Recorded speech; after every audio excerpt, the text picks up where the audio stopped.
Hey, and welcome back to Divulgence, everybody. Great to see you guys. Today we got Adam from the Truth Desk in the house. Adam, my friend, good to see you, brother. Good to see you guys. Always a pleasure. And of course, we got Habsburg, Jolly West, man. What's going on, brother? Aloha.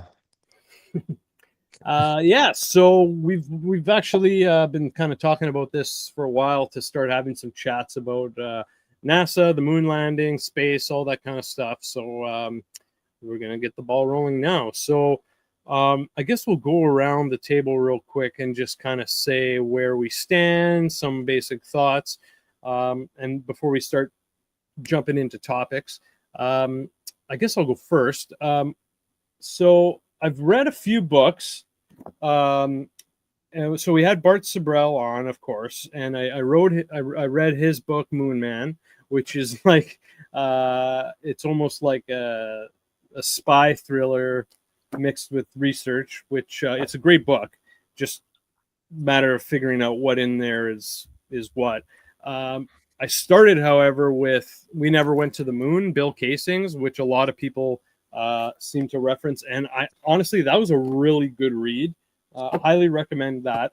And I'm still just kind of finishing off NASA Mooned America by Ralph Renee, which is also really good. Gets into a lot of different stuff than Casing and Sibrel. But yeah, they all kind of have the same general thought that the moon missions were faked. A lot of the NASA, if not all the NASA photography, is faked, edited, and the videos. And generally, NASA is just not one to be a good truth teller or one to provide authentic information. So I've done a little bit of the other side of the coin, some of the rebuttals. I was going to go a little deeper into that once I finished Renee's book. But I'm still very on the fence. I still find it very hard to believe that there's so many so many things that you can point at, which you don't want to get sucked into that being a reason on its own to believe something. But anything from looking at the technology, whether it be the quality they had then and the feats they were able to accomplish versus the quality we should have now and the feats we don't seem to be accomplishing. Of course, the footage. There's a lot of interesting reasons that I've found why that's just very sketchy. Not just because it looks really odd. Just to even little things like, well, if there's like how the I think it was Armstrong's moon photo was taken. Well, how did they take that photo if there's no one else on the moon, if there was no camera on the moon, if no one had been there? Another thing I find interesting was after, I think it was after Apollo 11, people just seem to really lose interest in the moon missions and NASA. So like all of a sudden, every subsequent Apollo mission, something went wrong, and like an astronaut or a NASA genius seemed to come in at the nick of time and solve the problem, like it was some sort of action movie. Just a lot of interesting things. The very weird behavior of a lot of the astronauts, especially the Apollo astronauts. Like some of them don't seem to want to talk about it. They don't seem to be able to talk about it. Some of the interviews that they have given a lot of contradictory statements. Just a lot of very, very odd stuff, especially for someone like myself, or I think like you two, who have taken time to, investigate conspiracies, false flags, government operations, intelligence agencies, and it just reeks of all that kind of stuff. So despite that, I say I'm still on the fence. I'd like to see more evidence leaning the other way before I can solidify my beliefs. So that's why I'd like to have some more talks with other people, and then start to do some more research on the other side of things. But yeah, it's just so interesting. But I will say, whether I think I'm right or wrong, or whether I am right or wrong, like, it is very unfortunately, some people did pass during some of these operations, from the Challenger explosion to the Apollo 1 fire. But unlike, for example, like the JFK assassination, it's not so much surrounded by a really, really violent and sad occurrence. So it's a lot more not interesting, but it's a lot more. It's kind of a fun thing to be researching. It's really there's so much out there, like we talked about before. It's like JFK or 9/11 or what have you. There's so many facets, and yeah. So I'm still on the fence. The only reason I would say I'm leaning to any side I'd say maybe I'm leaning towards um, everything being faked, but I'm thinking that very specific stuff has been faked up to a certain point. So yeah, I'm still have some dots that I need to fill in, but yeah, that's kind of where I said. I know that obviously NASA and the CIA are obviously heavily, and the DIA are heavily involved in these operations, and I mean we just seem to have a good idea of how good they are with the truth, and doing things morally and legitimately, and just the fact that when beating Russia comes into the equation. I think some really stupid things happen because of that, and yeah, the results I think show. So, Habsburg, you're up, buddy. I'm one of these people, like I tend to try to be like in just about like all cases, like what I'd say is like agnostic, like about most of these issues that like legitimately I can't prove. Like there is some truth out there, right? But like how I don't know how I would ever be able to like validate the truth of any of these things. So I try to be like not dogmatic and not like rooted in any belief on one side or the other, because I think that that's like that's kind of how they get us, is like we're able to pick the narrative that we like the best and like become invested in it and say like, this is what I believe, this is what I know, I understand this to be the truth, and like hang on to that. And so I like to say that like I wouldn't say that I know anything to necessarily be the truth. I am like supremely skeptical about pretty much anything that comes to to this stuff, as regards like certainly the space program, but like even before that, when we're talking about like cosmology or cosmogony, things like this, these are things that like I can't, I, I have no capacity as like a human being sitting here like on planet Earth in the Pacific Northwest of the North American continent, being able to like validate on any personal level. So like if I look and I say, well, these people, these organizations, these establishments have like gate kept like truths for hundreds if not thousands of years, and this is the way that they've constructed our cosmology. And I'm not saying like, well, I'm not saying that, well, like, because they say that there's a heliocentric, spherical Earth revolving around the sun, and this structure of our galaxy, of our universe, that I'm like a flat Earth person. What I'm saying is like I not being able to not being able to like directly prove or disprove any of these things. I just can't like form like a genuine opinion. So I tend to be like, doubtful about most of this stuff, but not dogmatic. And I appreciate, like, there has been good work done about, NASA and the moon landings and things like that. I like Dave McGowan's wagging the moon doggy. I like everything that Dave McGowan ever did. I think that, I think that people have done their best, as far as that goes. And again, like, it's one of these things where, like, you can never know. There's plausible deniability, on either side.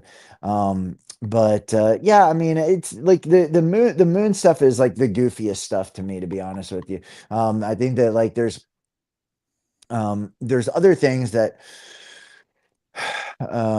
just in terms of, like, the actual, structure of, the earth and celestial objects, like how that works. Like, that's more confounding, because, it's so fundamental, and, we're not, we're not given any alternative models or anything like this. And, so, uh, at that point, I think that there are bigger questions too, that are relevant, when it comes to, I think that, and hopefully we'll get into it, but it's not just about, like, did they fake the moon landing or not, but, like, hey, how did, what is the moon? Where is the moon? Where is Earth in relation to these other objects? Like, how does all this stuff work, and what is it really? And that's, that's kind of my take. I don't, me being the kind of person that, if I can't experience it, directly, see it directly, I can't take anything as a truth, or for granted.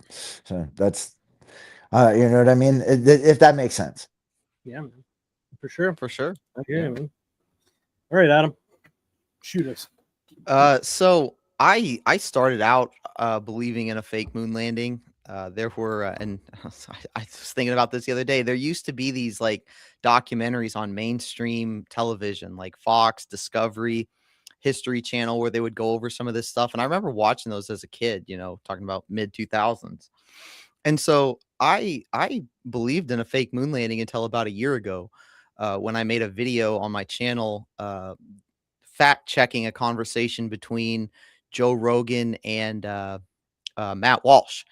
And when I started to do research for that and fact check Rogan's claims, the stuff that I was getting back was like, well, it made me actually believe in a real moon landing. Some things people talk about is humans not being able to leave the Van Allen radiations belt, or that no Right. biologics have left the Van Allen's radiation belt, which is actually false, because before that Apollo mission, there was a mission called Zon 5 that the Soviets did, where they actually sent, like, fruit flies and some other, I don't know, they're called extremophiles, but they're things that can tolerate high radiation.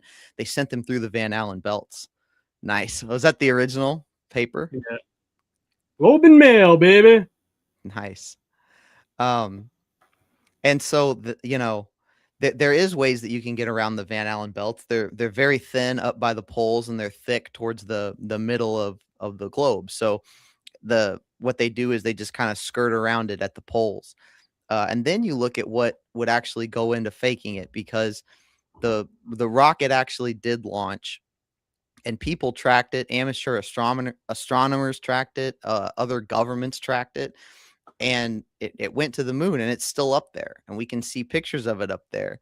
And then people also tracked the communications between the rocket and mission control. They weren't encrypted. Even amateur ham radio operators could track the communication.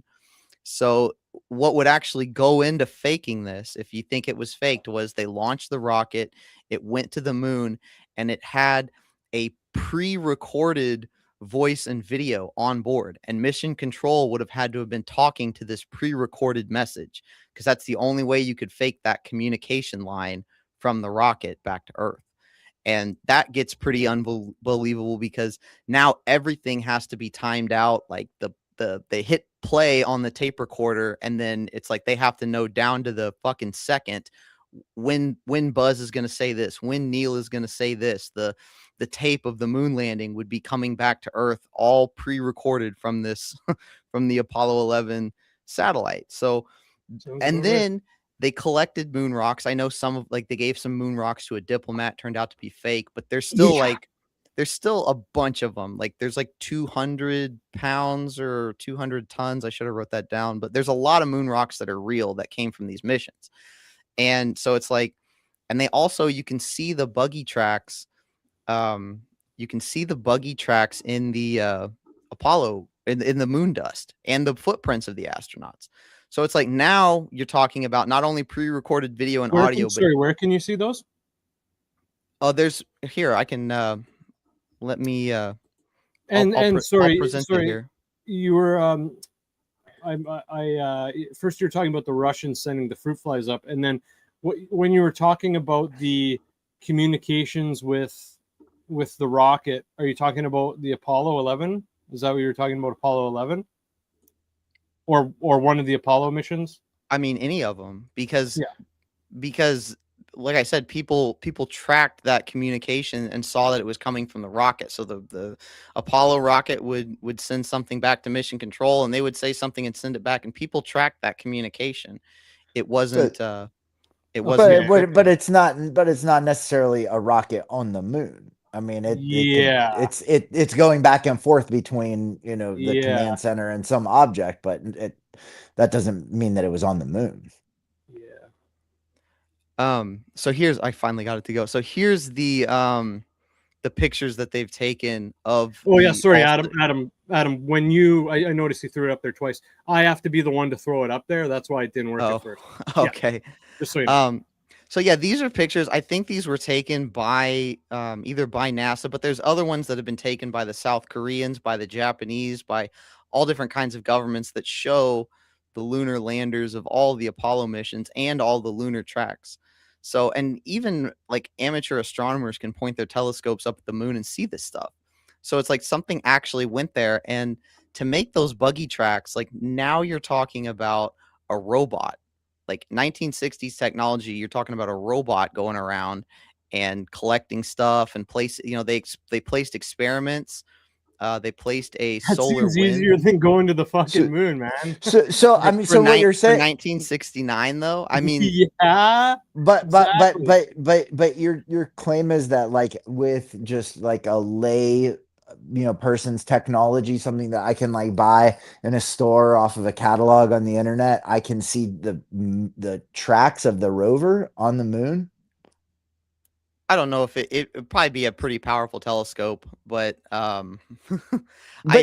in other words, like there has to be some like government interlocutor, whether it be NASA or some other government on Earth or the Vatican and their telescopic facilities or something like that, right?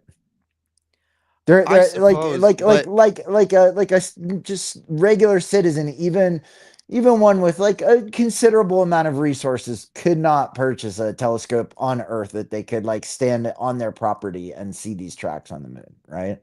Probably not the tracks. You might be able to see the actual lunar modules, but I don't. The tracks is new. The tracks just came around in the last 10 to 15 years where they got stuff that was powerful enough to see that.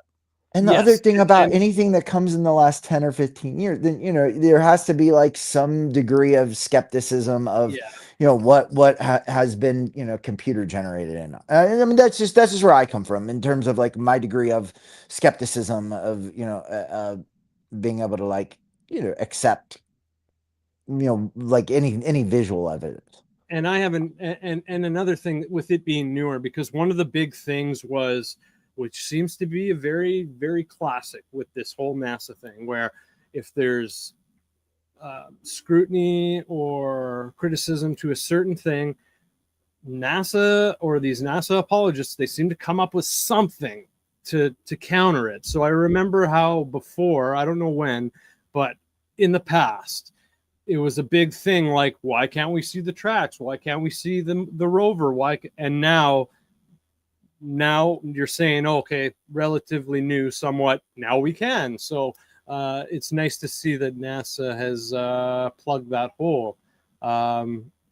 It being, I'd like to know who else took these photos other than just NASA, or NASA paid or CIA paid people, because It'd be good to know what companies and or countries were involved in that, because I think it's worth saying that I mean, just because another country says it doesn't necessarily make it true. Let's just kind of throw out that, not that it is Israel, but let's just say it's Israel trying to tell us that these are photos they took.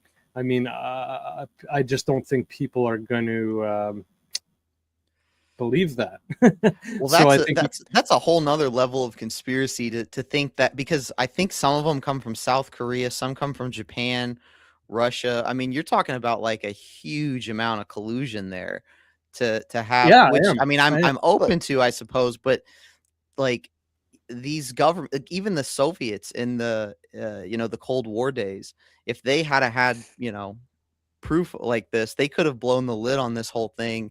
I mean, not every government has the US's back. I just, like I No, said though, no, when no. when you and then this stuff too though, like as technology would progress, amateurs will eventually have the capability to see the lunar surface and see these tracks.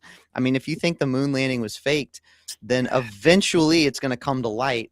And I think that might have been one of the considerations for not faking it, because they would have known eventually this is going to come out and it's just going to be a huge embarrassment to us. Well, I You don't know? think they I've got foresaw large screen TVs, dude. With how shitty that fucking footage is, I don't know if they foresaw that people were going to get good enough TVs to look. Because at that time, you couldn't get a big TV even if you had $1 billion fucking dollars to spend. Right? You couldn't get a big TV. You just couldn't. They Mm-hmm. weren't there. And you can get like a what was it? Some sort of adapter or something you put on the screen to make things look bigger. But that's not going to help in this case. So I think that footage is a big thing too. So I have a point there, go ahead. to Sorry. what Adam was saying about how these are like disparate, state governments and agencies that are all confirming the same thing. I mean, I think that one of the things that should be thought of when we talk about that is if all of these and not just necessarily that they're all like colluding with the United States, because the United States is like the arbiter of these things, but like let's say that that there are certain agendas that are going to be like future facing, that regard like extraterrestrial beings, narratives about like creatures, UAPs, extra terrestrial intelligences, things like this. Like it would it would be like necessitate potentially like a very deep collusion, or like agreement on the parts of like lots of or if not like universally, all of these powers that be, to be able to like maintain that kind of narrative. And that like if potentially this is like important for establishing, there are these places we can get to them, they can get to us, this is how this works, then then this is an important point for them to agree on. Just throwing that out there, that like maybe a lot of this has to do with like seeding those kinds of narratives about um And and it's also possible, just to add on to that, it's also possible that maybe they're not colluding with the United States per se. They could be colluding with the CIA, which sometimes is not necessarily the same thing, because sometimes they just have their own agenda and it just and that falls in there line. are things like beyond like the CIA, beyond governments, that there are like powerful entities, secret societies, things like this that predate all of any of the modern nation states or any of the modern intelligent agencies, things that have been going on for hundreds if not thousands of years. So. Sure. I can totally appreciate that. I think people in power and people that have a lot of money and power have always colluded with each other to try to get more wealth and more power. It's just kind of the drive of a sick soul to just continue to seek more materialistic things. And so and we do still see stuff like that go on in the open. World Economic Forum, Bilderberg. I mean, there is collusion at the top levels to shape certain things. I think it's just my opinion here, pure spec. It's just more nuanced than let's fake this huge thing. Let's get thousands of astronomers around the world to all somehow fall in line with us. I mean, there was 400,000 people that worked on all 6 Apollo projects, right? And so, the population of the US was 114 million or 15 million. So you're talking about a decent chunk of the US population involved in the Apollo program. And then if it was fake, Did they know? why keep going back? Why do Did it 5 more fucking times? I mean, just do it once and be like, all right, we did it, no more. Why do it 5 more times? Well, I almost think that doing it over and over again is more evidence of like, them like having to compress that narrative and being like, oh, see, we really did do it. But what you said, like thousands of astronomers. Well, like who are astronomers? They're not. They're. I mean, what astronomers aren't working for some kind of like university or like government agency? I mean, they're not like private astronomy companies. Like these are people that are like funded and operating on the behalf of like governments or university institutions that like are cooperating with governments. Who is an astronomer? You know what I mean? Like, I could see that. I think that if you did have something like that, though, there'd be whistleblowers. I mean, these astronomers are just, they're not intelligence guys; they're nerds, and they'd be coming on podcasts and news talking about, this cover up. No one from inside of NASA has come out and given evidence of this moon landing hoax. None of these 400,000 people, these engineers, none of them. You mentioned Bill Casing. Bill Casing was the first, huh? Many have died, and there actually, I know of one occurrence of a gentleman who seems like he was very well on his way to be a whistleblower. I'll have to find his name for you while you're talking. And he well, here I can find it really easy. He died in the Apollo 1 fire. Yeah. He seemed to be catching on that NASA was slacking. People were just drinking on the job. They weren't working hard enough to make what seemed to be this impossible deadline. Gus Grissom. Yeah. And he was one of the astronauts, wasn't he? That's correct. Yeah. Yeah. And he died in the Apollo 1 fire. He was one of the 3 guys who died. Yeah. So, and it just goes to this, another point is that a lot of these people, they might not know that they're working towards this fraud. They're just focused on their project for the most part, right? And then for the product, the final product, for the most part, they just see what we're seeing. If not, they are a little closer to the action, so they're just fucking buying it even more, in my opinion, unless they're in some position to see something that is wrong and off, like I believe Grissom did, and then he died.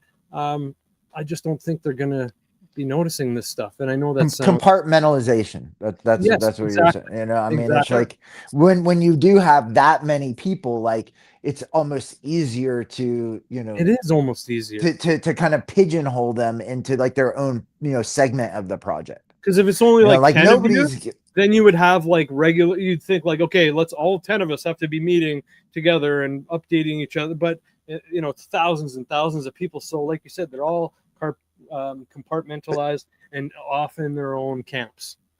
Putting this. I mean, but to say that the rocket launched and it didn't go to the moon, and that these pictures of the Apollo sites are fake, and they filmed it in a film studio, and then they did all this trickery. I mean, yes, people aren't going to be privy to the full extent of the plot, but like everyone that is working in their own compartment is going to know this part of it was faked. Hey, I was an engineer, and I know that the rocket didn't have enough fuel to leave low Earth orbit. And I know that rocket's, I mean, there would have been thousands of people that would have been working on that rocket being in Earth orbit or whatever.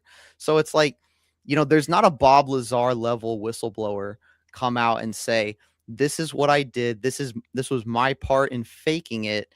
There's people like Bart Sibrel, which he's done a lot of, he's done a lot of digging and a lot of investigation, but I mean, he wasn't a NASA employee. He's just someone like us that researches stuff. So it's like there's no Bob Lazar of the moon landing, if that makes any sense. But also, like, at this point, I mean, how many of the people that even Casing? worked that So like actually worked on the project he's pretty are close to that. I mean, he worked at so Rocket. Casing worked for Rocketdyne from 1956 to 1963, and he was like the first high level guy to come out, but he didn't work for NASA, and he quit 6 years before the moon mission, working at an independent contractor. So it's like, by the way, who also worked for Rocketdyne was Owsley Stanley, who was, the guy who was making all of the underground LSD that supplied the whole entire like 1960s counterculture. He worked. That's cool. Owsley Stanley, who he was like basically like the sound engineer for the Grateful Dead, and like made all of the Owsley acid. He worked at Rocketdyne. He also worked at Jet Propulsion Laboratory. These are really like very interesting things. And then Buzz Aldrin, of course, like the Apollo astronaut, the second man to walk on the moon, the 33rd degree Freemason, was like at Alexander Shulgin's Friday night dinners at his, house. We talked about Alexander Shulgin on the show, recently that we did, but who worked for Dow Chemical, who was Owsley Stanley's mentor, who created almost every like psychedelic drug that we know. Like it's really interesting that there's so much like crossover between these people that were like actually manufacturing and engineering these psychedelic drugs and these space agencies and like astronauts and things like that. I don't know. So there's something going on with that too.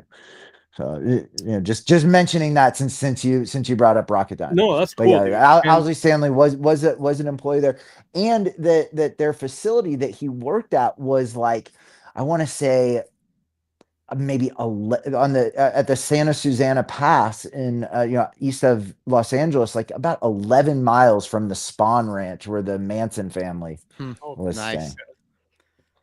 Also, on the case of like you're saying there's no whistleblowers, I think it's worth noting that they could have just had a really good HR bribery department, whistleblower, anti-whistleblower department. Like they had a fuck ton of money, man. Like a rover that looks like it should have cost like a few $100s, if not maybe a few thousand at most. They were charging $12 million of that value money that time. Okay. And how many test rovers and all that did they have to go through before it's like, okay, we got this rover? So I imagine how many millions of dollars just for the rover. Okay. So I'm sure they have money to be buying people off and getting people to change their mind about things, like this classic case with Mr. Werner von Braun. He originally said to get to the moon, we would need 3 rockets the size of the Empire State Building with the weight of about 10 times the Queen Mary. He changed that very quickly. What was used was the Saturn V rocket, which weighed 2,500 tons as opposed to the 800,000 tons that was originally said. That's a difference of 32,000%. The rocket was 360 feet as opposed to the 1,250 feet that was originally thought to be required. And only 1 rocket was used as opposed to the 3 that was supposed to be required. So things like that, even though it's just numbers or whatever, like that's very concerning. It is. And obviously he's a fucking Nazi. So he's already bought off. He's already happy that he hasn't had his throat slit or anything like that. So he he's got wasn't just no. a Nazi, dude. He was like a Oh, you're fully goddamn right, man. I He's a mean, he fucking was a evil fully fucking initiated person. SS. Well, you know, SS I mean, motherfucker, yeah, you're man. talking about the SS, and you know, you're talking Yeah. about like a very, you know, like mystical occult, you know, order that you know Mm-hmm. is into like things.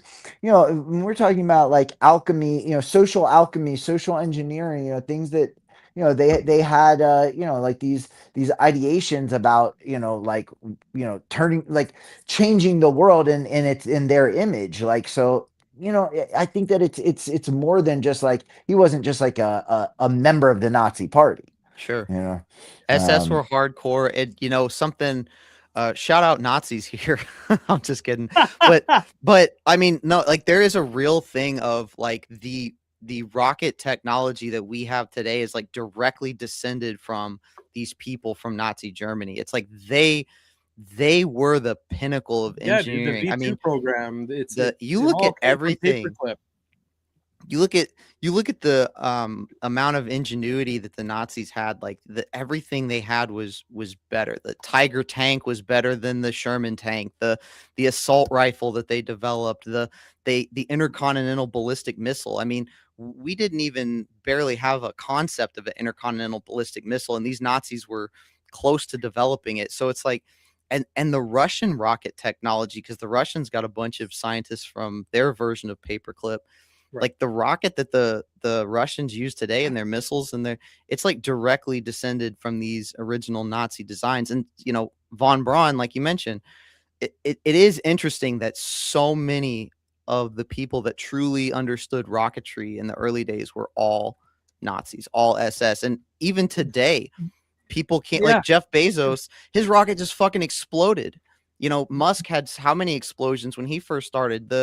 Like rocket technology is super super hard, and there's Elon Musk has said there's maybe 20 people in the entire planet that truly understand rocketry and can like engineer a rocket. And he actually, you know, if you I don't know how you guys feel about Musk, but he became chief engineer of his own rocket and developed it.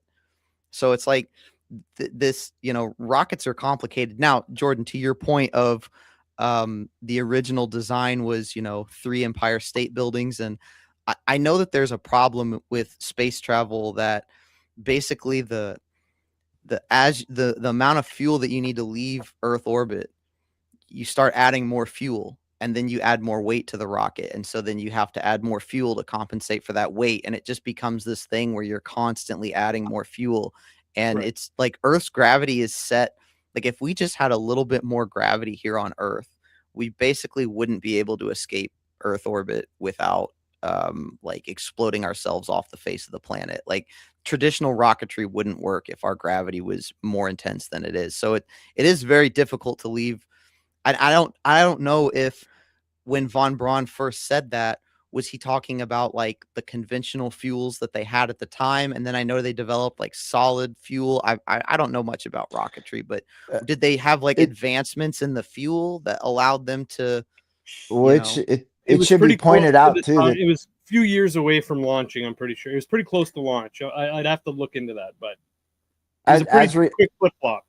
as regards the fuel, I mean, it should also be noted like who you know invented basically like you know jet rocket Yes, fuel.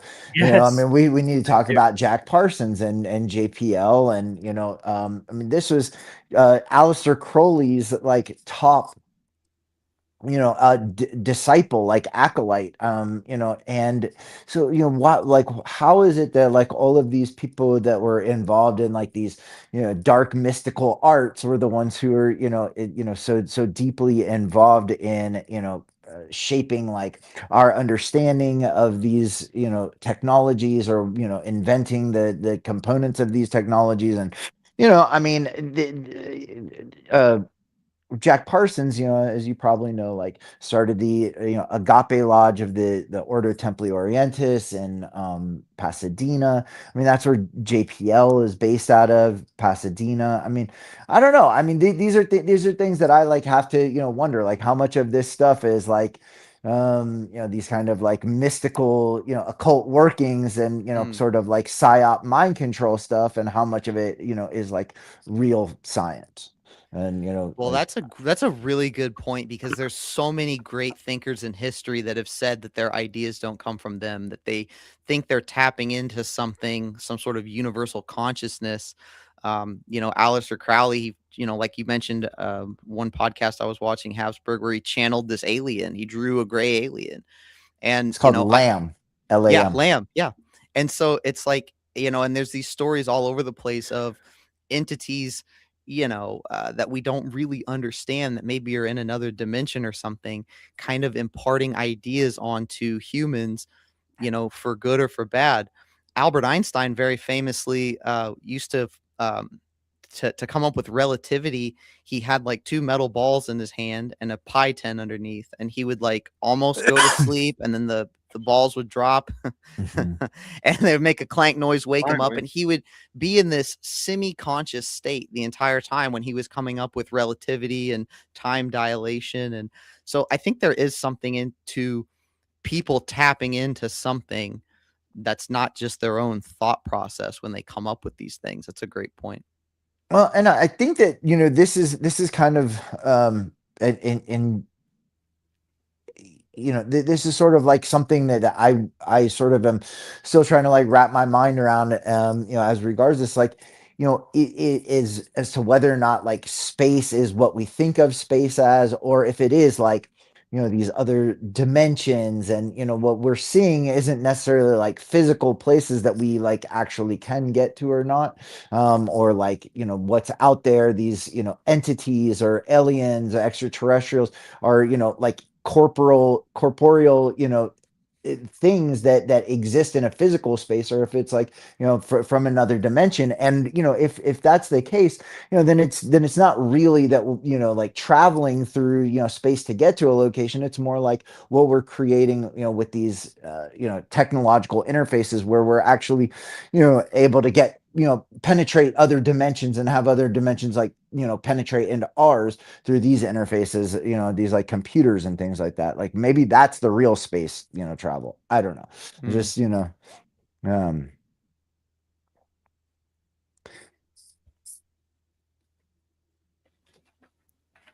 Um, Yeah, that's interesting. I mean, I, those, other galaxies and stuff, they might as well be non-existent, because we can't, the distance is so vast that, you know, That's it, exactly. Yeah, I mean, again, like, there are these things that are, so complex. It's so big, and we are sitting here, like, with, like you said, with gravity, with our feet on the ground, looking up, and we have to like basically take the word of like people that are like higher levels of initiated than we are, to say that, well, this is what is really out there, this is how far everything is, this is why this makes sense, because we've like come up with these hypotheses, and based off of these, other hypotheses, based off of these other hypotheses, and each one is, like a self fulfillment of, its own hypothesis, and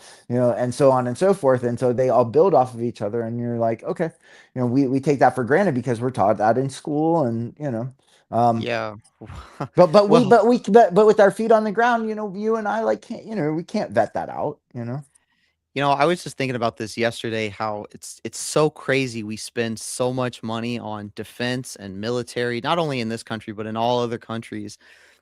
Money spent on defense and military to, blow each other up. And then like the companies of the world are just trying to sell you, Reese's peanut butter cups and Coca-Cola and McDonald's. It's like and we could garbage be shit. doing so much as a species to really Yeah. unlock the mysteries of the universe and our own consciousness. There's so many things about our consciousness that we don't understand, like remote viewing. How the hell does remote viewing work? Why does it work? These nonverbal autistic kids that can communicate with each other, and there's so many things that we just don't understand, and that there's more under the surface. And you talk about secret societies or masons or whoever. It's like, a lot of people think that they do have this esoteric knowledge, they do have this knowledge of how consciousness really works. And you know, a lot of it's kind of like a manifestation kind of thing. You create your own reality, the alchemy of the soul, as within, so without. It's like there's a lot there, but I feel like a lot of that is repressed. A lot of that is, let's not talk about it. Let's just focus on whatever mainstream science is. You know, we see people involved in mainstream science like fucking Jeffrey Epstein, who knew Yep. every theoretical physicist, who had summits. So it's like, what the hell is that? Why is this guy this intelligence peddler? You know, he's not even an intelligence asset. He's an intelligence peddler. I've come to the conclusion, like, he goes around collecting intel on things and blackmailing people and selling it. So it's like, that's what the state of our sciences is right now. There's so much we could know, but I really do feel like it's repressed. Well, so then I mean that's a really good point, Adam, and I would share that to what you were saying before. Like, if if this thing, if whatever was fake, blah blah was fake, was fake, like this guy would have come out, this guy would have come out. Well, like, not if they're compromised, like how many of the people, like what you, I mean, not even bought, but like, what are other ways, to like ensure somebody's cooperation, That's what I mean. like what. Yeah, like what Adam just said. I mean, the degree that we've been able to like see like Jeffrey Epstein's influence. Well, there are other Jeffrey Epsteins, and and it was easier to like control people in these times before, where like if you had like a piece of information on somebody, it was like way more taboo than what our social mores are now. Like in other words, like way less of like a a compromise would constitute like a a bigger like a piece of blackmail. Like if some guy was like gay in today's day and age, like nobody cares about that. But let's say like you found out like a guy was gay or had some kind of like just like plain, I mean, gay is pretty vanilla nowadays. You know what I mean? Like nobody would be like, "Wow, you have hardcore blackmail on me because you found out that I had a relationship with a guy in my college days." But like back then, Depends on who like, you are. Look well, at yeah, Lindsey Graham.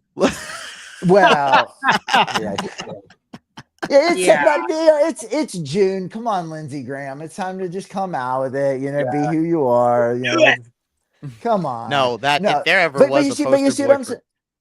You see what I'm sorry. saying? Like what constituted blackmail, 60 years ago, is different than what it is now. Like it was way easier to, have like compromise on people at that point.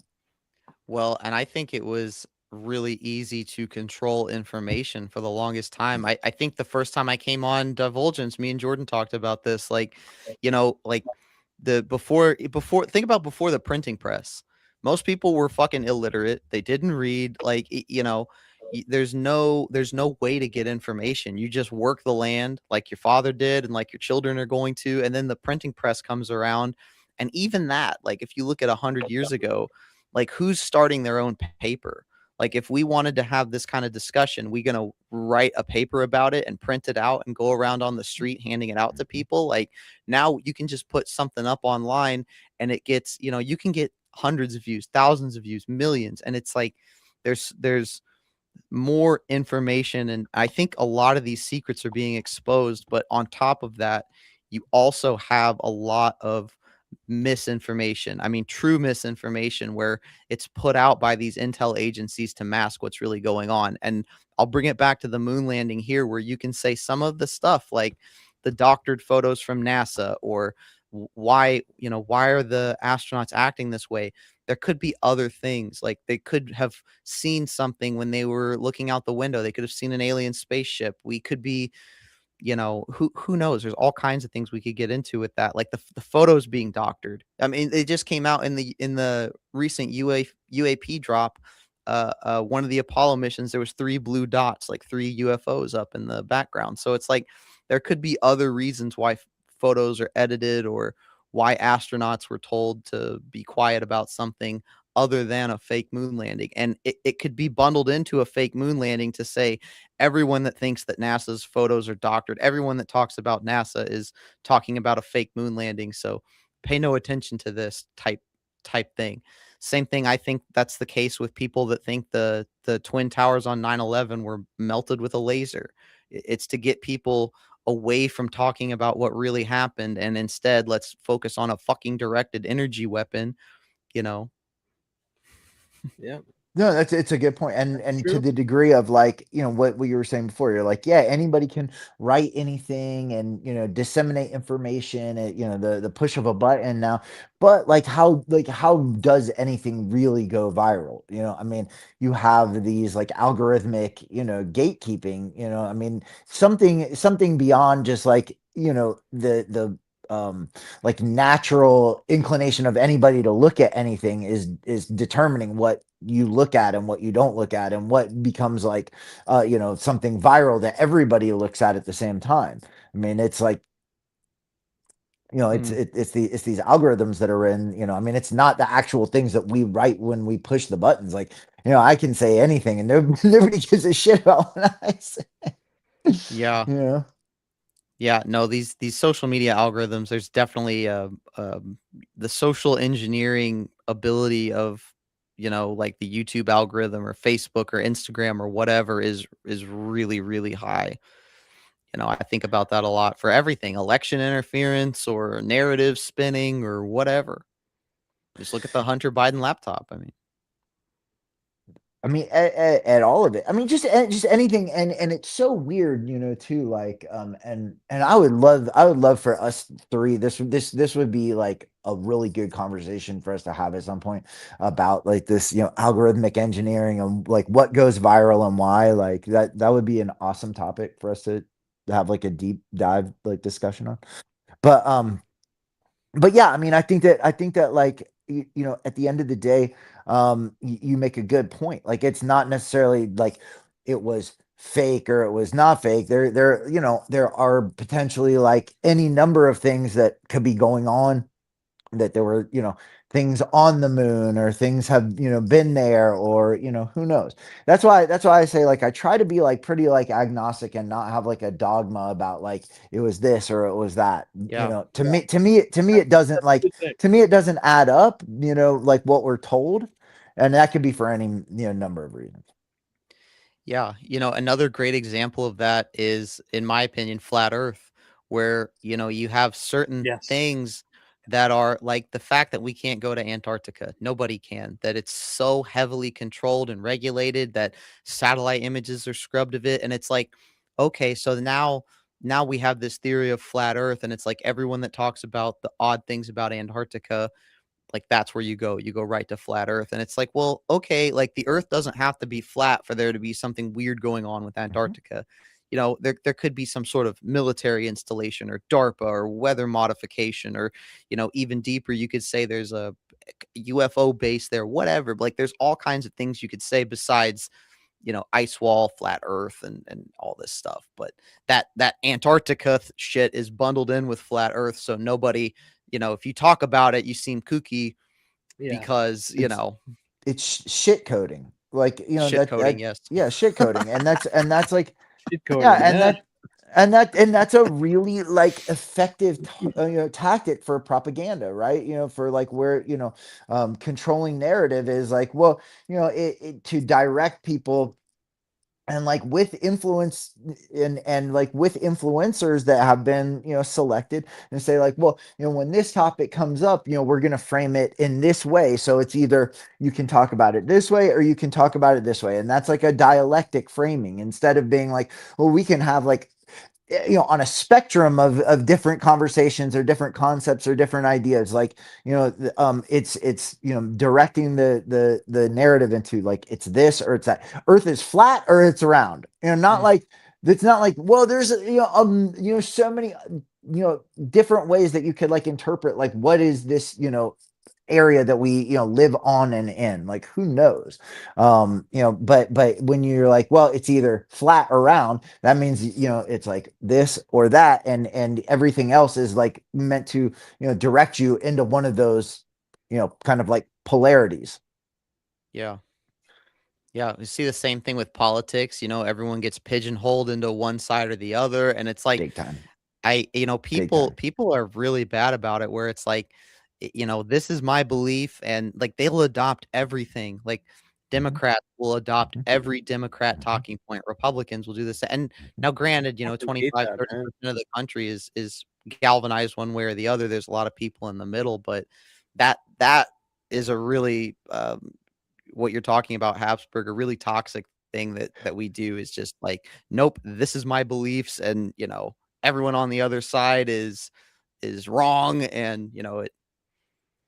And to the degree now this is and it, another point about that is not you're like yeah there in reality there are a lot of people that are in the middle of all this stuff but giving us the impression that everybody is on one side or the other.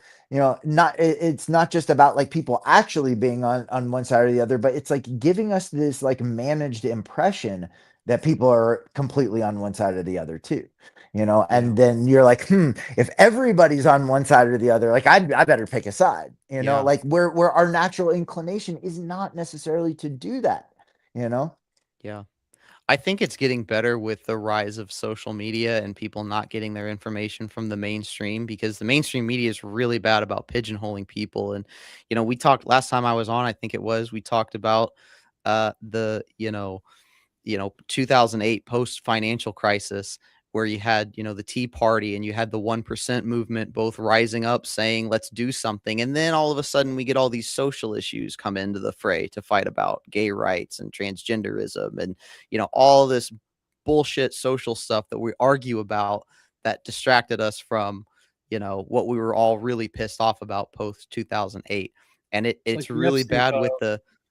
with the influencers. Habsburg, you hit it on the head with MAGA influencers will get marching orders, and it's like you can pull 20 of them and see their tweets, and they all say the exact same thing. Like there's one where they're all calling Candace Owens evil right when she dropped a new episode, and it's like, well, that's definitely inorganic. You can't have all of these people saying the same thing. There was one with senators where they would say shit that didn't happen for 10 million or whatever. I don't know if you remember that clip where they clipped Donald Trump saying something, and then Oh, like okay, I think so. 20 senators reacted the exact same way, where they said shit that didn't happen for two.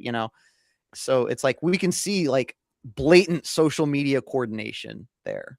and yeah, and to the degree you're like, well, I think that it's potentially like less polarizing in a world with social media versus like more traditional where you only had this many amount of channels or this many newspapers. But in a way, like it's so much more effective with the propaganda now because they can like target you and based on like what you look at, say like, all right, I'm scrolling through my feed, this is what I stopped and like read for 3 seconds longer than this thing that I scrolled through, right? And the algorithm's going to say, okay, these words or this person, like keyed this response in his brain where he paused for that much longer, gave it that much more attention. We are going to direct this kind of, like target this individual with this type of propaganda. And it's like that much more effective. And so it's like, yeah, you have like, this guy versus this guy, but then it's really like the battlefield is in each one of our own minds. When Yeah. we're each one of us being targeted and like being given, well, we're being given like our own like specific influencers, and like That's a we're good being point. given our own, our own like personal paradigms, each one of us through these technology. So it's like you can see, oh, this guy's bullshit, that guy's bullshit, but like it's hard to see when we really are like sold something that we already agree with and using our own like personal biases and perspectives that we are invested in already that reinforce that that Yeah. we're getting targeted by that, right? Yeah, and True, people that man. are really Yeah. galvanized in their politics, they do end up in an echo chamber on social media, where it's like all they see is positives from their party, all they see is mocking of the other party, and then they think, how could anyone be a Republican? How could anyone be a Democrat? Like, and they think that everyone in the world is thinking like them, and the other side is just idiots. That's a huge problem with social media, the echo chamber. True, and to the degree that like even like the you have the echo chamber, then you have like the dissidents, and like it's so easy to manufacture that the dissident voice too, and insert that, and people are like, yeah, because I know that it's so obvious. I've been sold a bill of goods by this guy or by that guy, but this guy who's saying something different than X or Y, even if they're trying to like push you into this other manufactured kind of narrative, you know what I mean? Like it doesn't appear obvious because you're like, oh, that person's a dissident against this guy and this guy on those two sides, but creating like the next level of dialectic. It's always this problem reaction solution that's been predetermined, this Hegelian dialectic. And I think that that's what so much of this is. So. Yeah. Again, I think that this is, I mean, and I don't want to get like too far afield because, I know that we're, we keep trying to talk about like the space and the aliens and all this stuff. And every time we do, we like get derailed by like other really great, conversation topics because the three of us are like, good at just talking. And, but I think that's a good conversation that we should like hone in on another time, is like how we get like, influenced and, algorithmically, control. Yeah, for sure, man. That's a good idea too. Yeah. Next time we should just not pick a topic. Maybe try that.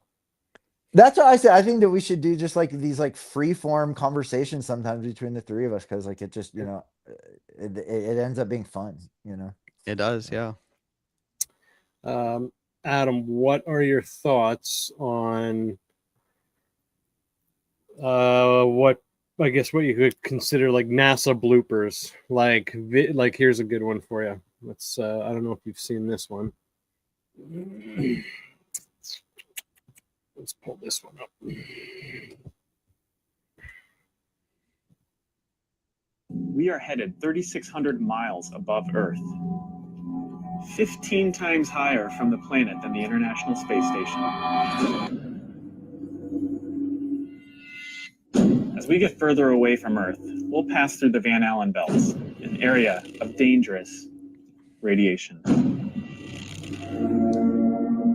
Radiation like this could harm the guidance systems, onboard computers, or other electronics on Orion. Naturally, we have to pass through this danger zone twice, once up and once back. But Orion has protection. Shielding will be put to the test as the vehicle cuts through the waves of radiation. But Orion has protection. Shielding will be put to the test as the vehicle cuts through the waves of radiation. But Orion has protection. Shielding will be put to the test as the vehicle cuts through the waves of radiation. Sensors aboard will record radiation levels for scientists to study.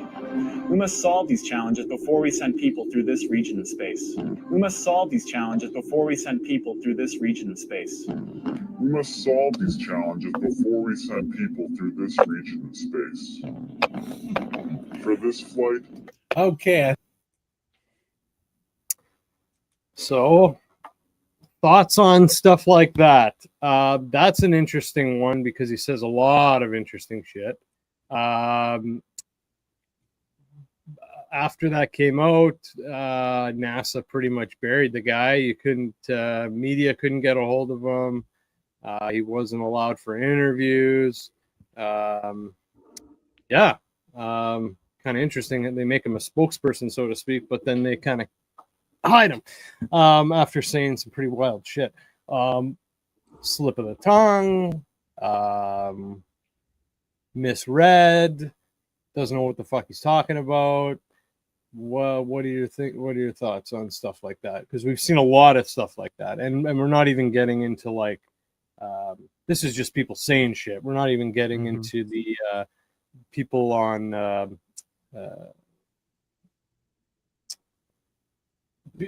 on strings and shit, pretending they're in space, being literally puppeted on strings. So sure. What's with that, man? Like, what are your thoughts on that? So, like, I mean, not first he's talking about like we got to put this to the test, even though we've been there many times apparently, And then again, he says, like, we gotta, before we could even go there, we still have this to solve. He's essentially saying. Yeah, I mean, I mean, I don't work for NASA, but You should. you know, yeah, no, I would. So you claim you don't work. So yeah. We heard about your grandfather. Yeah, there you go. There you go. So I don't know. I mean, you know, they could be talking about testing that specific system that they've sent out, that they've never done it before.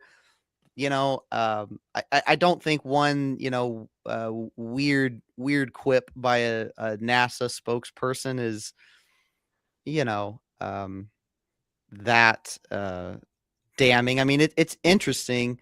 You know, a lot of people talk about the lost technology, right? I mean, well, a few things about the moon landing that always got me was the way that it was shown to people was the networks pointed their TV cameras at a projection At a of the actual screen, moon yes, landing. Okay. yeah, And then NASA lost the original tapes, you know, okay, that's weird. And then they lost the technology, the Saturn V, the specific engineering for it. And then people say, well, they destroyed it, they claim, actually. they say, well, we couldn't go back. We never went back. And then when we tried to, we lost the ability to send people into space altogether, which that's true. You know, early 2000s, we started to, or, you know, 2010 or so, we had to start hitching a ride with the Russians. I think a lot of that could be chalked up to just the culture within the government. In 1969, you had Greatest Generation running everything. These guys that went through Great Depression as kids, World War II vets, all of them, real get it done attitude, real just cut the bullshit and and we were also in this, I mean, we didn't know the implications of satellites and space travel. Like, this could have been the new future weapon, right? Satellites with nuclear weapons on them raining down, like, that was a huge fear. And it was, we have to beat the Soviets. We have to do this, guys.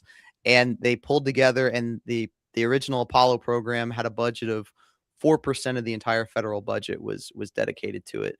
Now, fast forward to 2010, what's the culture now? It's this middle management, corporate America kind of culture. People sending meetings, sending emails about meetings, having meetings about emails. Oh, let's circle back to this. Oh, just that bullshit kind of stuff that you deal with in corporate, you know, corporate landscapes. And people just aren't as driven anymore. People aren't, you know, back in the day, everyone smoked cigarettes in the office and no one cared. Now, you know, everyone's, oh, you know, we got to double check this. We got to refer this to a committee. We got to run this safety check on this. There's just a lot more bullshit and red tape today. Less of a get it done attitude. Less of a get it done attitude. They're not slacking off, cutting corners, and like just perpetrating complete fraud this time. So they do stuff. I mean, clearly they did some slacking off, but I mean, something happened back then. So technology. I'd go to the moon. Nope. I think I muted this. Let's listen to another one. This is an interesting clip as well. You mentioned that they lost the technology. It's what they said they did with this amazing technology. I'd go to the moon in a nanosecond. The problem is we don't have the technology to do that anymore. We used to, but we destroyed that technology, and it's a painful process to build it back in. So okay, so like that's weird. Did they purposely destroy it? Did they right again? They don't give you anything, so it's like it's like a limited hangout. It's in a way, it's like you know, the media should be like, what do you mean you destroyed it? Or, you know, like the media just never seems to want to push back either, and that's a problem as well. Yeah, that's not even a limited hangout. That's just like an insane thing to say. Yeah, it's insane. Yeah, it is. I don't have a good answer for you, and that is, you know, that's one of those things where it's like, yeah, that's really fucking weird. Like, you didn't There's no file. I mean, he's talking about the specific engineering of the Saturn V rocket. It's like the greatest thing that you ever built in the 20th century. You didn't save a copy of it. Like, Yeah, that's really weird. And who knows? Like, And the same thing with the tapes that they allegedly filmed, that that they didn't save those either. I mean, like, how can none of these things? These are like the most important, like, archival, materials in human history or whatever. Like, how did they not get saved? yeah. Well, I mean, I guess just off the top of my head, maybe they're worried about leaks. Maybe they're worried about somebody passing that information on to the Russians or something. Who knows? Again, some of this stuff though, like, the fake moon landing thing, the government could have started leaning into it a little bit for whatever reason. Maybe they intentionally taped over the tapes to make it seem like, to give more credence to this fake moon landing thing for whatever reason, so I don't know. And there are some really weird things that you look at, and it's like people just chalk it up to government incompetence. I mean, yes, the government is really incompetent, but taping over the original tapes is that there's no excuse there. Destroying the technology for the Saturn V rocket, that's just retarded. Like, why would you do that? And I think that you make a really good point about, like, to whatever degree leaning into it or encouraging these types of, like, speculations or whatever. Like, why would they release those kinds of videos with those like spokesmen from the agency talking, like, on the record, on film, saying that stuff? Like, they obviously had, like, an approval process to like put those interviews on tape and have them aired in the first place. Like, I mean, did they just be like, it was just total incompetence and bumbling and oversight? Or, like you said, do they want to seed these kinds of narratives or, like, fuel this kind of speculation, have this kind of, like, doubt, or like, people in perpetual debate about things like this? And there's also a thing too. It's like, yeah, the rocket made it to the moon, with 1969 technology, but it's like they had, like, and I don't know much about this. I've seen pictures of it. They had, like, hand woven computer code where they would, like, take wires and, like, manually connect the binary code. And it's like, is that what you're going to do if you go back to the moon in 2010 or 20? Are you going to be like, okay, like, this is how we did it in 69? No, they're going to want to, redesign it. They're going to want to redo it. They're not going to, when Volkswagen redid the Beetle in the 2010s, they didn't pull the original design that Hitler approved. They they added a plastic bumper and a modern engine, Right. And but which one is still running today? Yeah. Yes. Let's see what this idiot has to say. Planned obsolescence. We only can fly in Earth orbit. That's the farthest that we can go. And this new system that we're building is going to allow us to go beyond and hopefully take humans into the solar system to explore. So the moon, Mars, asteroids, there's a lot of destinations that we could go to, and we're building these building block components in order to allow us to do that eventually. So he says, eventually we are building these components to get there so that we could eventually get to things like, what does he say? Meteors and the moon. He specifically says the moon. But NASA has a PR department, somebody approved that. That's why it's so weird. Somebody was like, yeah, we're going with that. That's good. That's good. Yeah. Like, that's the message we want out there. Yeah. Put that out there. You know what I mean? Yeah, weird, again, man. I think, to me, some of this stuff, it does seem like they are leaning into it a bit. Now, is that because, people that believe in a fake moon landing typically believe that JFK was killed by a conspiracy, or, are they just trying to put this out there to, like, oh, you believe in a fake, you believe that 9/11 was an inside job. Oh, you probably believe in a fake moon landing. Is Right. that the reason for it? Is it that they're trying to cover up images from outer space that show weird things? It doesn't even have to be aliens. Maybe they're weaponizing space somehow that violates some kind of international treaty and they don't want people to know about it. I mean, there are other explanations, and all the stuff you're bringing up, it's a really good, they're good points, and they're things that just make you scratch your head and say there's something there. Yeah, absolutely, Well, man. And I that's mean, why I'm really excited to finish this book, speak to Bart again, and then we can totally turn everything on its head and start drilling in some of the other stuff, because the way I'm trying to do it is, study this side, and now the other side has a lot to answer for, in my opinion. So they're going to have to do that. And I hope to find some people that can do that properly without just, putting on kind of a talking show, which a lot of people do on both sides. I would probably say more so on the side. I would probably say more so on Bart's side, because I think that's where the money is. So that's where you'd probably find the grifters. So, but I don't want to dismiss it just because it's a good opportunity for grifters, right?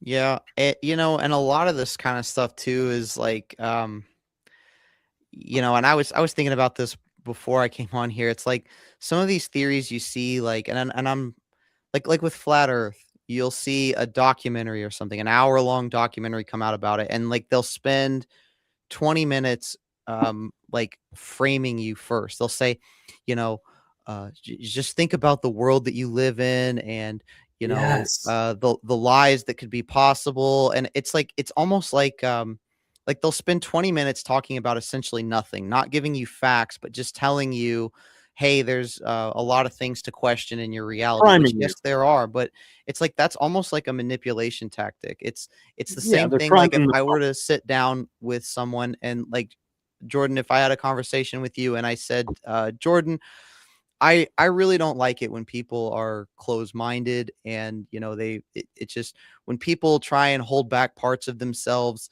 it's just really distasteful. And don't you agree with that? And you'd be like, yeah, yeah. And so it's like I'm framing the conversation with you to where like you don't realize it, but I'm getting you to subconsciously open yourself up more.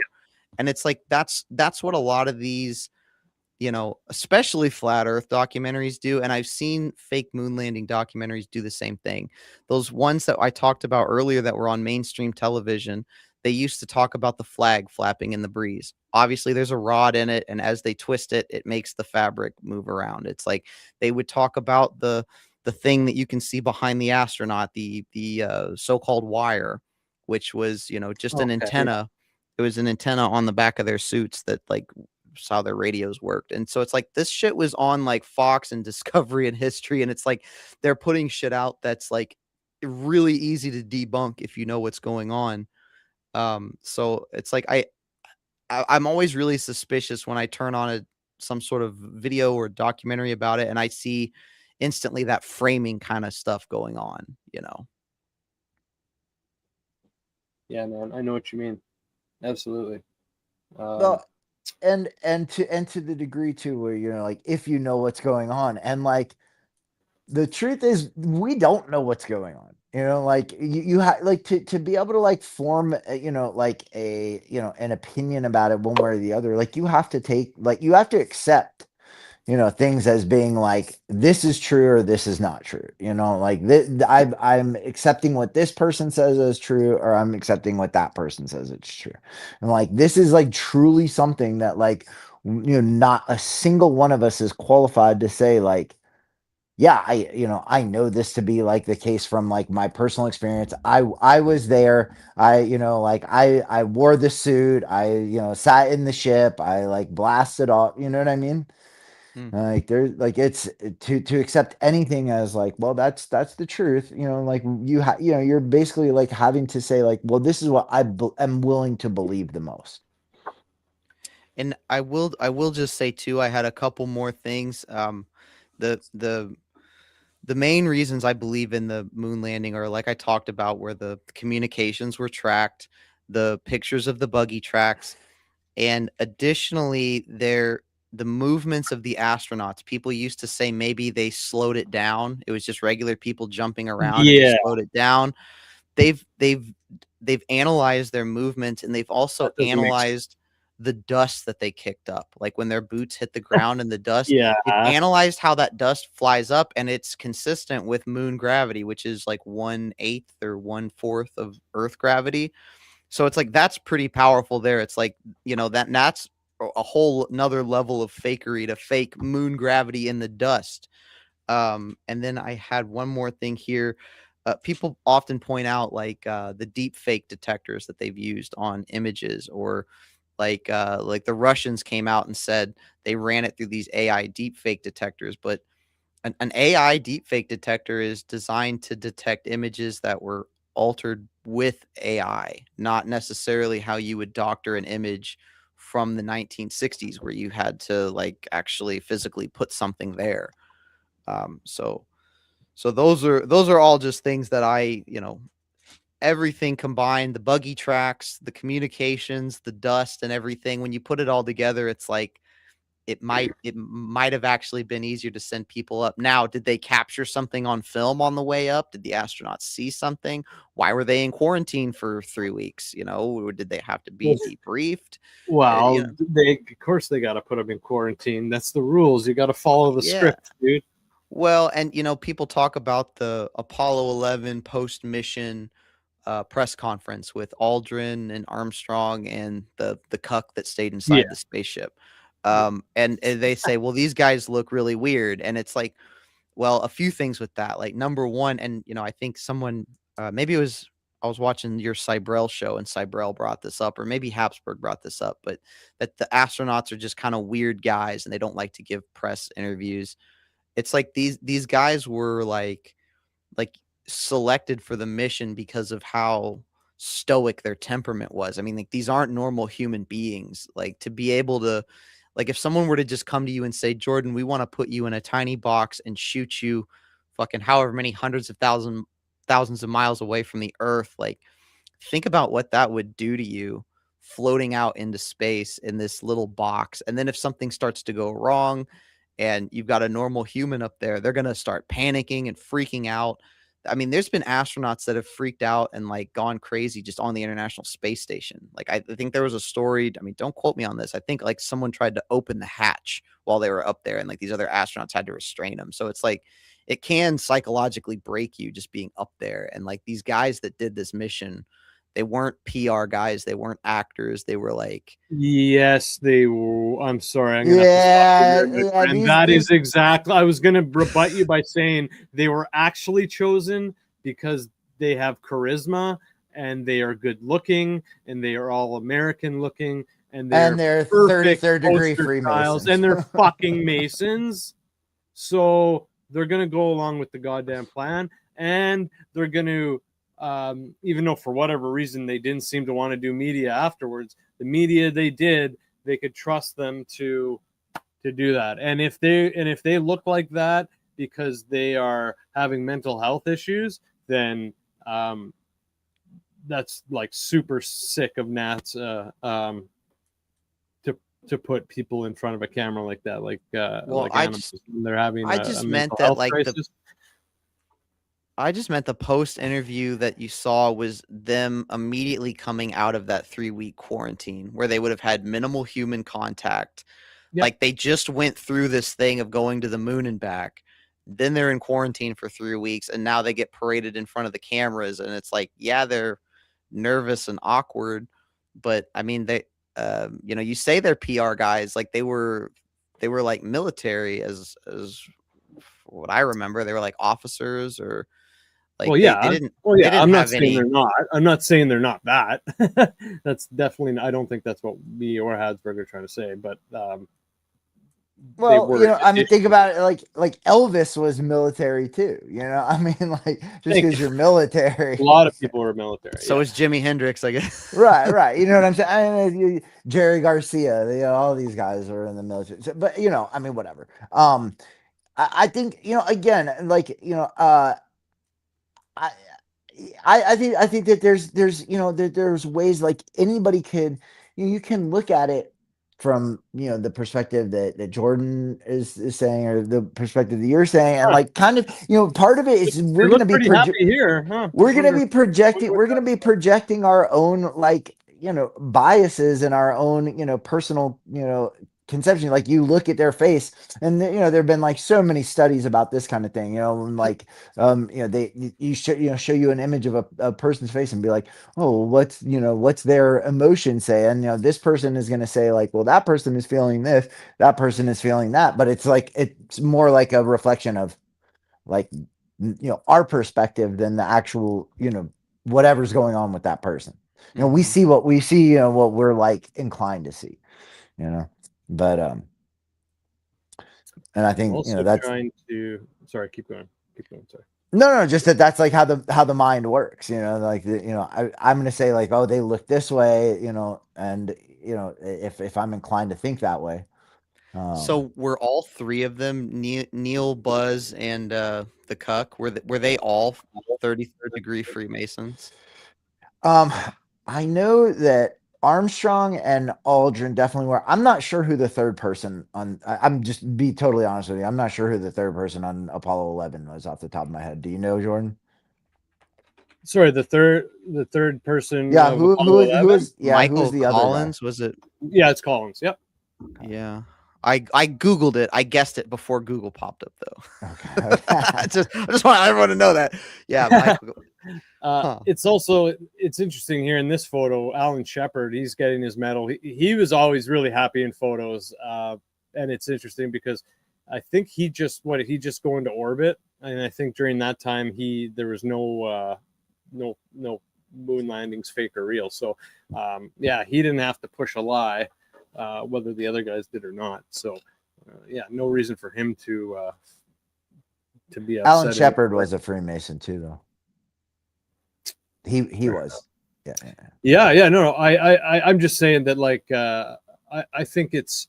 I guess I'm just lending my belief to the thought that my thought to the belief that whether they made it to the moon or not, they still made it into low Earth orbit or whatever. They went somewhere. Yeah, went somewhere. Yeah, exactly. So, Again, though, they could have seen an alien spaceship or something. They could have. Dude, I love you, man. You're the best. They could have been told. You sound so concerned too. That's why I say that, because you're like, dude, man, like they could have saw an alien spaceship, and they could have been told. They could have been told, it's true. You better shut the fuck up about this, or we're going to kill you. Or they could have been. Maybe they had some sort of military mission up there. Maybe they had to put something on the moon, or again, maybe they did something that violated some sort of international treaty. Maybe the moon mission wasn't just 100%. Ooh, let's go knock some golf balls around up there.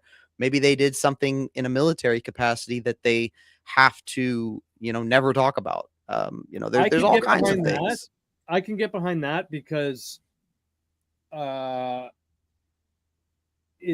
was like shortly after, I think it was after the Apollo missions, for the most part, that it went from NASA started going from this is about science and exploration to let's do commercial related military contracting, that kind of stuff. So yeah, I can totally. And now look at where things are now. You got like Jeff Bezos going, you got SpaceX going.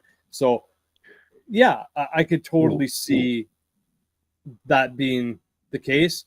I mean, the fact that they were is pretty bold to the fact that they were like racing and battling the Russians to try and push that notion that, oh, it's about science anyways, because right beside everything there was that military diplomatic kind of thought anyways, like we're dealing with another country that we have to beat here, which I think is another huge piece, because you just look at like you got you got Russia just dunking and dunking on the U.S. in the space race and just putting them on a poster every freaking day. The first this, the first that, the first this. Yeah. All of a sudden, fucking the U.S. come out on top, and not only did Russia not come second, they didn't come third, fourth, fifth, sixth, seventh. Like, it's just odd that, you know, Communism Russia was sucks. even saying that. I don't think it's necessarily possible. You were saying before, like, we were talking about other countries, and it's like, yeah, Russia didn't necessarily flat out come out and say, like, oh, they're lying, but, like, they said a few times, like, yeah, we don't think that's possible yet. Yeah, we don't know about that. You know, and it wasn't, and I mean, it's interesting because it wasn't even Kennedy who it wasn't even Kennedy's decision to go to the moon. It was a guy named George M. Low who pressured an internal NASA committee into pushing that goal. So when Kennedy, first, brought the notion, it was supposed to be a joint venture between the United States and Russia to go to the moon. Like that was how it was like originally. That was like how it was originally framed. The moon flight, and the we don't do things because they're easy, but we do them because they're hard. That speech? Because they are hard. Because they are hard. Like my cock. I mean, check it out. Just like my cock. But what Jordan was saying about, like, them potentially, like, encountering, I mean, Adam was saying about them potentially encountering some kind of, like, alien life or this or that. Like, I think that one of the things that you got to think about is that, like, the story about the, like the moon landing and, has set up, kind of a culture of, thinking about space and, other places in a certain way.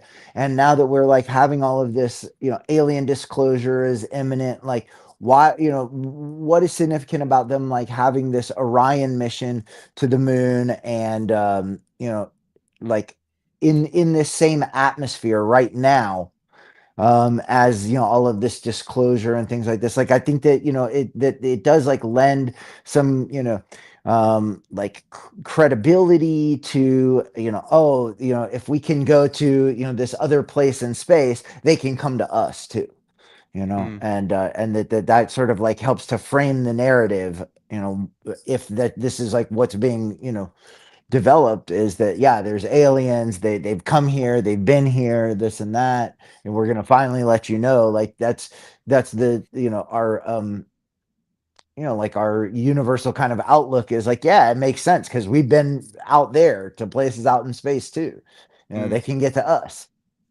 Yeah.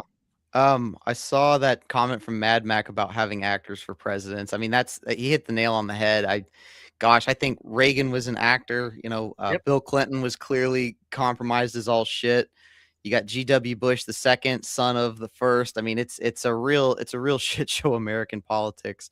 Now Obama, he's a fucking actor. Maybe not a Hollywood actor, but he's a fucking actor. He's a good actor. He's a good actor. He's, like, probably one of the, like, come on, he's right. Like, when I was young, I was like, and before, like, right when this guy came out, and I wasn't, I was still young. I was like, whoa, like, he's good. one he's like charismatic. Yeah, fuck, man, yeah. But like basketball and cell phones and Blackberries and Cadillac limos and Marlboro Reds. He's a. But Jordan, what you were saying about the Soviets dunking on us, I mean, that's absolutely right. They totally were, which is crazy because they've got this inefficient system of government over there. But it just goes set of morals. And I talked about that last time where they could make mistakes and they could kill astronauts, and there's so many of these lost cosmonaut stories that you hear about, and they didn't have their mistakes published like the US did. And about the point about weaponizing space is and why there was this huge drive to be first, and then why it fizzled out after. It's like, did something happen? Because again, all of the people that the US had that were really on the cutting edge of it were Nazis. All the people the Soviets had were former Nazis. And it's like, did the Nazis, were they planning something? I mean, were they wanting to do something? Did they have some sort of theory that both sides knew about, right? And so it's like, we got to be the first one to go up there and put, I know the Nazis did have a plan for like a bomber. They wanted to develop this rocket that would like, or not a rocket, but like a ship that would take off and it would just like orbit Earth, and it would be able to drop missiles. And it was like a future weapon dream kind of thing. But that was like before then they found out, well, it's just easier to make a rocket and shoot a intercontinental ballistic missile out. But it's like, was there something that they wanted to do to, to be first in space and put something up there or whatever? Like, was that the real goal, Yeah, man. I think sorry, Habsburg, you can go, but I don't know real quick, if you guys that just makes me think, if you guys play video games, if you guys have played the newer age Wolfenstein games, where it's like an alternative reality where the Nazis won the war, and it's like, I think it takes place in like the 60s and 70s, and I think they made one in the 80s, but it's like the technology is like even past like what we have today, and it's like a really interesting concept. So I'm sure like they had Man in the High Castle kind of thing. Exactly. Yeah, exactly. Like that on like kind of like that on almost like on technological steroids, because the technology is just so much crazier. But yeah, man, I mean, with their technological understandings and their brilliant minds, and like honestly, like I think their belief and reliance on the occult and magic and just dark forces, I think that really would have made a real push if they weren't dismantled, and if they instead grew and conquered. Or Possible, or maybe they did, like maybe Yes, that exactly. was the whole Exactly. idea, was to Yeah. get it to like be like dispersed, and like actually like really have these other sides that were like ostensibly the opposition use their know-how and their intellects and abilities to create these things outside of their system. But the other thing is, like, to that point, maybe maybe they had discovered things that we like that have been like hidden throughout human history. I mean, they sent like archaeologists and all of these people like all around the world to to try to like uncover all these ancient sites and things like this. And we don't know what they found. I mean, that's like what Indy. Indiana Jones was about, Raiders of the Lost Ark. but that really crazy, that really was true, right? Like, they really did that, and that was a priority for them, because they like, part of it was like trying to vet out these like notions of like the origins of their race, and like being these like ancient people that came from like certain places, and they were sending the expeditions all over the world, and who knows what they might have uncovered.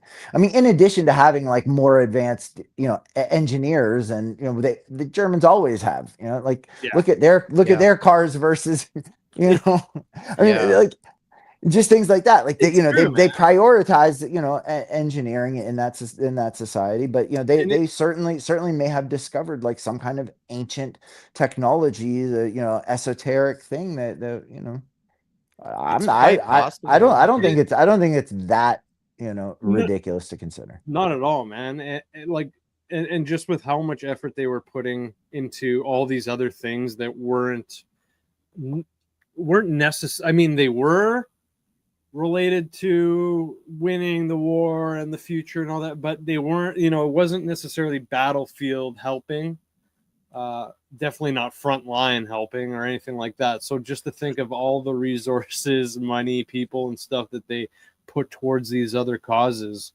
knowing that, like, we have a war going on here, that, like, we maybe we should we win this war first and then do that? No, like, let's do both at the same time. Like, that's how focused they were and crazy they were, to an extent. I mean, as me and Habsburg have talked about, and we'll probably get into more on the show eventually, just the amount of drug usage that the Nazis were caught up in. Yes. For performance, for experimentation, for performance, mind control, Pervitin, Pervitin, man. That's a big. I think that's a huge factor too, because if, especially, when we talked about the book Blitzed, it's a great book. They talk about there, like, we're talking about how great the German tanks were and everything. Even with how great the German tanks were, like, if they weren't all hopped up and high and just motoring on, there's actually a good chance that, like, it didn't matter how great their tanks were, to an extent. They still probably would have gotten their asses kicked, but they were able to just keep going, and they didn't have to rest as much. Obviously, they can just go, to the extent where it was just, like, fuck, man, like, we can't take these guys. Like, we should be able to take these guys. Like, what's going on here? Yeah. And then it just, like, once they found out, I think it was the tank corps that they initially tried it on. If I'm remembering that correctly. And then they realized, like, we got to get this to everyone, sort of thing. So yeah, that's huge. That's huge.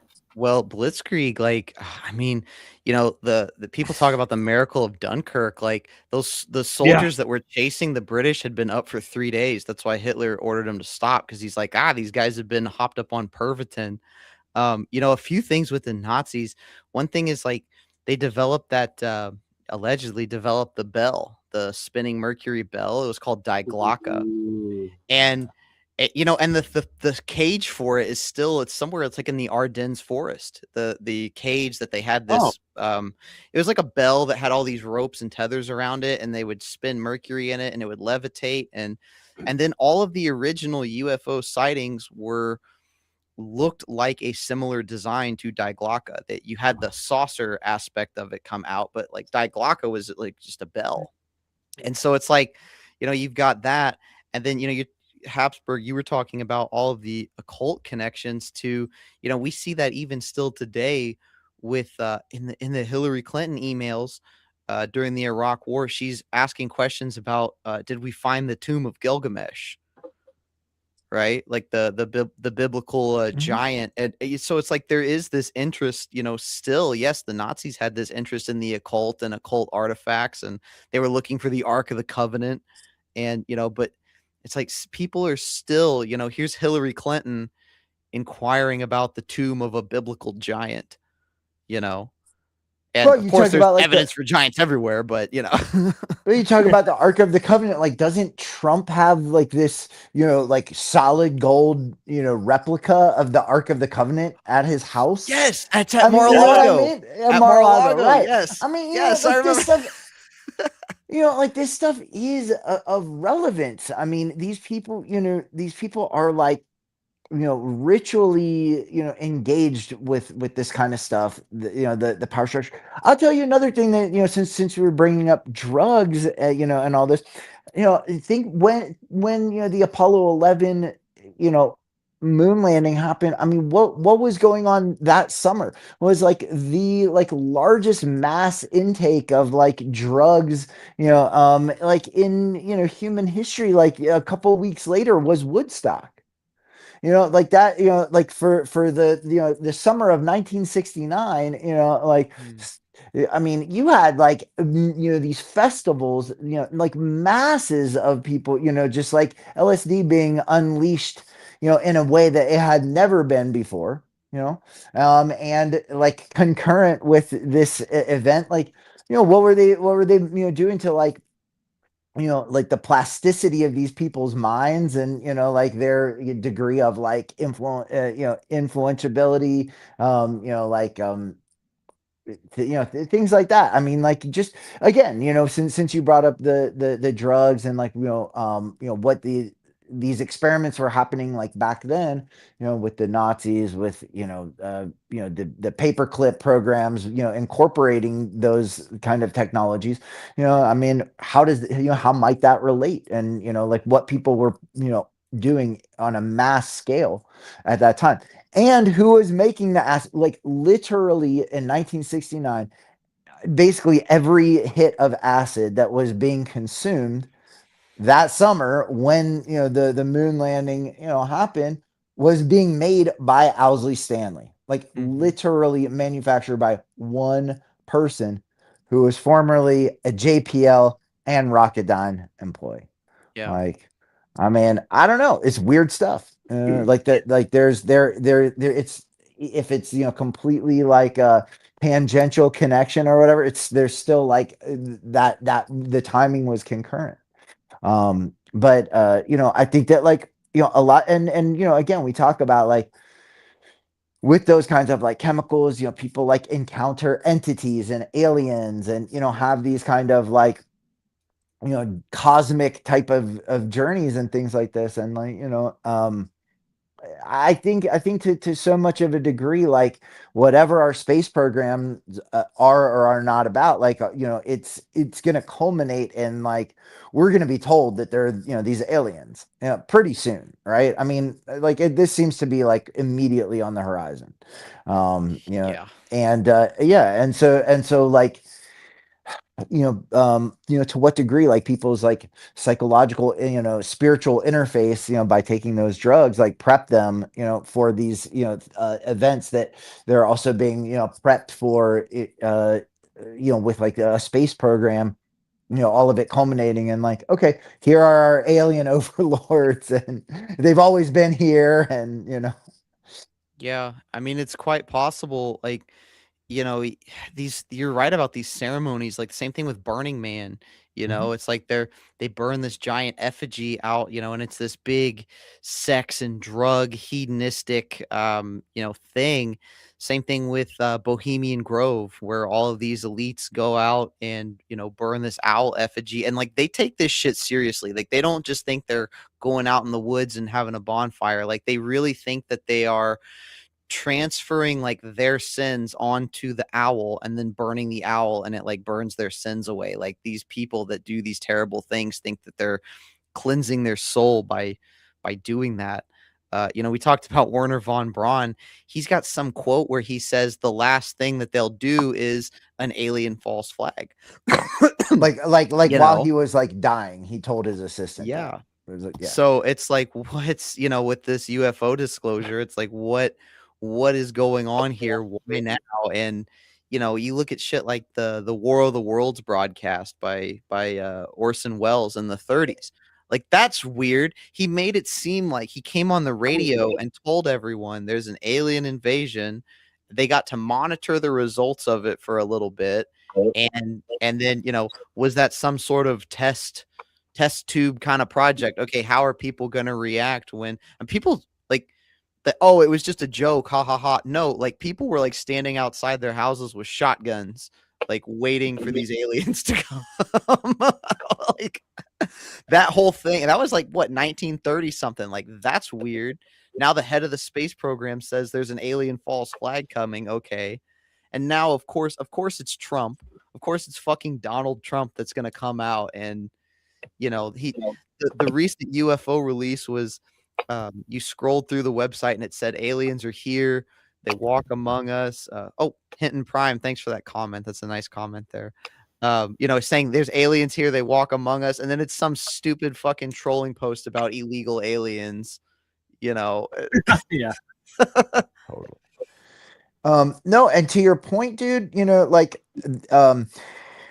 with those, like you mentioned, Bohemian Grove, like, we talked about Sasha Shulgin again, like he was a member of, Bohemian Club, like, was like at the Bohemian Grove every year for like 30 or 40 years. Like, well, why were they inviting Alexander Shulgin? What was he doing? Like, I mean, he was cooking up whatever thing they were giving out, for that cremation of care ceremony. I mean, like, that's not just like not by design. And then, 6 weeks later, he's at Bohemian Grove, then he's at Burning Man. It's the same, same Yeah. guy is like, like the OG, guy at Burning Man. I mean, Sasha Shulgin, Paul Stamets, like all of these guys, but it's also all of the Silicon Valley guys. I mean, Burning Man it's like everybody from Silicon Valley is there. What else is in Silicon Valley? Right next to Stanford's, like campus is the NASA Ames Research Center. It's like, NASA's, like biggest advanced, research facility is right next to Stanford, is right next to Google. Yeah. Right. I mean, like there's so much overlap, with all of that. And that's like they're all at these places. But yeah, you have these guys who are like these, like the ultimate like drug engineers, are like coordinating those events. So I mean, Well, Burning Man, it's like a 3-week thing, isn't it?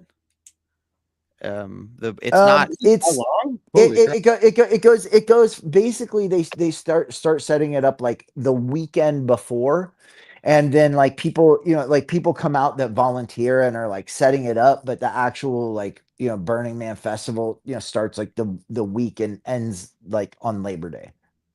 But is it like a 1-week thing? My point is, it's like that's a I mean, long people, time. a lot of people are coming out there like prior to, it's Mhm. starting to set up, but the official, like festival, is like the week of Labor Day, culminating on Labor Day.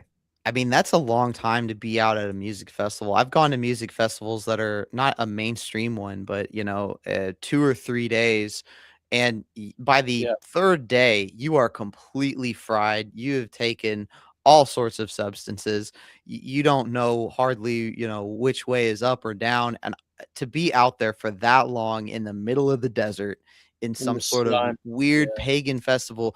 And Habsburg, you talk a lot about the LSD manufacturing. It's like I don't think most people understand that. Like, I'm sure you do, but like that's a really hard chemical to make. It's not like you're making dabs or DMT or something where those are just extractions. You just use a solvent and pull something out. LSD, you synthesize it. You're doing shit to the molecule, and that's so much. Like if you look at the recipe for it, it's like you got to have a degree in chemistry almost to make it. And it's like, who's really pushing this kind of stuff? Like, you've got a sophisticated lab that makes not only LSD, but all of these research chemicals that came out, 2CE, 2CB. I mean, you had that really great breakdown, that episode on psychedelics that you did. I really enjoyed that. Where you that was talked a about great the job, history and But that was and one all of dude. Like that was literally one guy made all of them, and he was working, and he was That's working crazy. at Dow, who was a collaborator with IG Farben, with the Nazis, and then he's the one who's like, he's this like common connecting point. Okay, we, there is like no way to underestimate like the importance of this one guy, Sasha Shulgin, in all of these circles, because he's the guy, from Dow, connecting, to Bohemian Grove, connecting to Burning Man, connecting to NASA and the Apollo 11 astronauts. Like Buzz Aldrin, like was at his house, was at Sasha Shulgin's house every Friday night for their like potluck social dinners. I mean, that's like it's crazy. Why was this guy like connecting everything that we've just been talking about? One guy, Yeah. and he invented all of them. The other thing about it is not only do you have to, like for LSD specifically, like not only do you have to, be able to be capable of performing like a pretty intricate synthesis. You don't have to have a degree in chemistry. You have to like understand chemistry pretty well. But how do you get the precursors? Like, how do you get enough ergotamine tartrate to like perform that synthesis? They're There's only, monitored. Yeah. like not only are they monitored, but to create it, like LSD-25 is synthesized, but ergotamine, it comes from the ergot fungus. That, in order to get that, like you have to deliberately infect a crop, right? Like you have to find a farmer that has a field full of wheat or rye or some kind of commercial grain that would otherwise like make their money to like go to market with, right? You have to convince that farmer to infect the entire crop and to make it right, to be like, yeah, we're going to take this whole field of wheat and infect it with ergot fungus so that we can get that and like create this ergotamine. Like how many places on earth is that even happening, right? Mhm. So like you have to get that precursor. You have to like have and be able to only create that like once a year. Like you can't produce like a grain crop multiple times a year. Like in the parts of the planet that you can grow it, you can only do that once a year. So like it's so hard to get to the point where you're even making that synthesis with that stuff. Yeah. So so sorry, and I don't mean to like turn this into Oh, another man. like psychedelics episode, but Oh, all good, man. just to Adam's point, like that stuff is so crazy, and there's so much engineering that goes into making like a single batch of LSD anywhere on Mhm. Earth. And You know, it's only happened a handful of times. Like only a handful of people on the planet have ever made it yeah. successfully. I took LSD a few times when I was younger, and the first few times I knew it was, real and legitimate, and the people I did it with said, "Yeah, this is what it is." One time it was at this music festival. I took what was supposed to be acid. It was on paper, so it was clearly some kind of chemical that was dropped on there, but the experience was basically the perfect, and I've never talked about this before, but it was the perfect drug for like an MK Ultra type thing if you want to set it up, because and this is the wildest experience of my life. Like 45 minutes to an hour after I took this acid, I forgot basically everything about myself. I forgot my name. I forgot where I was. I forgot who I was. I could not tell you what was going on. And I remember I thought I was in some kind of a dream or a time loop. I mean, my grip on reality was totally not like you typically get on psychedelics. At this point, I was an experienced psychonaut, and this was like complete disassociation from reality. And I could tell you, if in that state, if I was in some kind of MK Ultra, you could have convinced me of anything. You could have convinced me, I don't care what it was.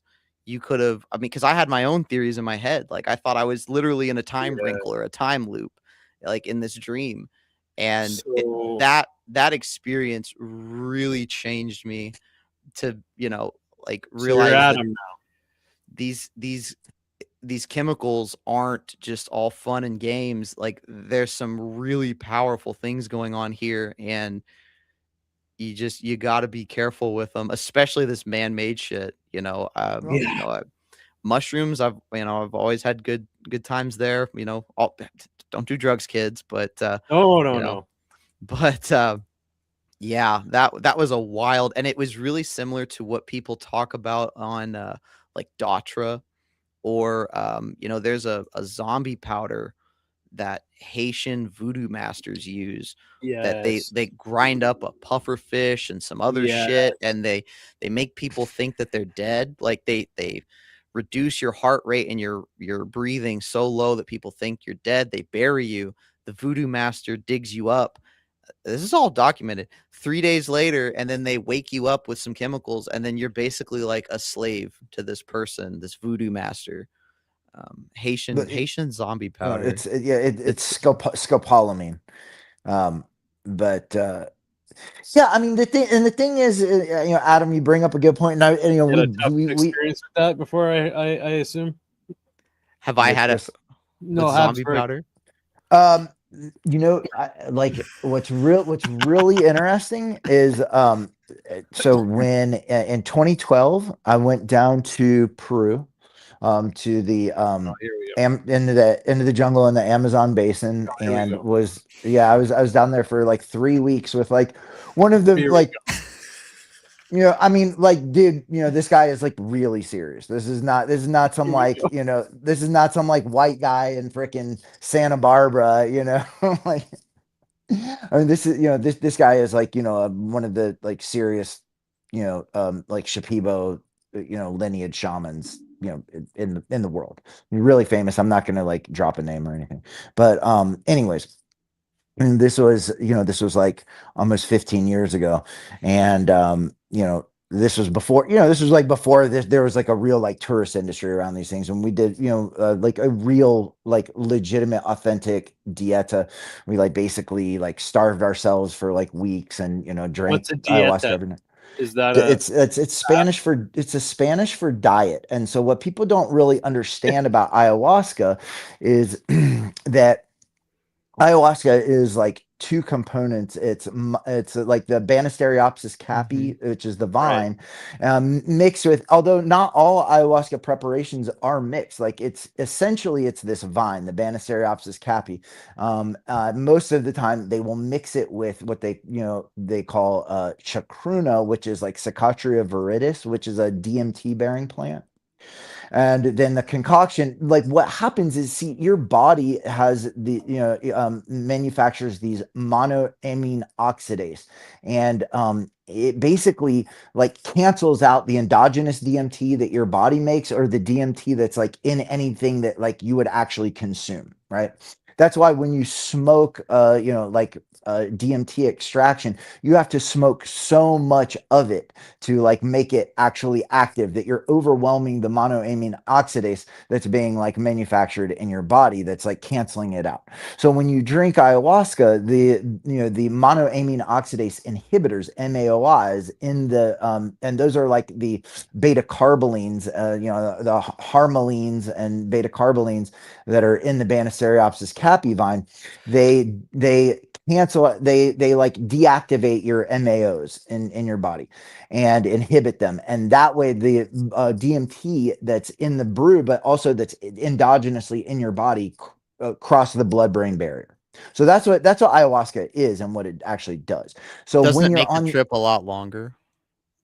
well, it's completely different. Like the oral ingestion of it it's not the same thing as smoking it, because you like the beta carbolines and the harmalines, like unto themselves, are completely active too.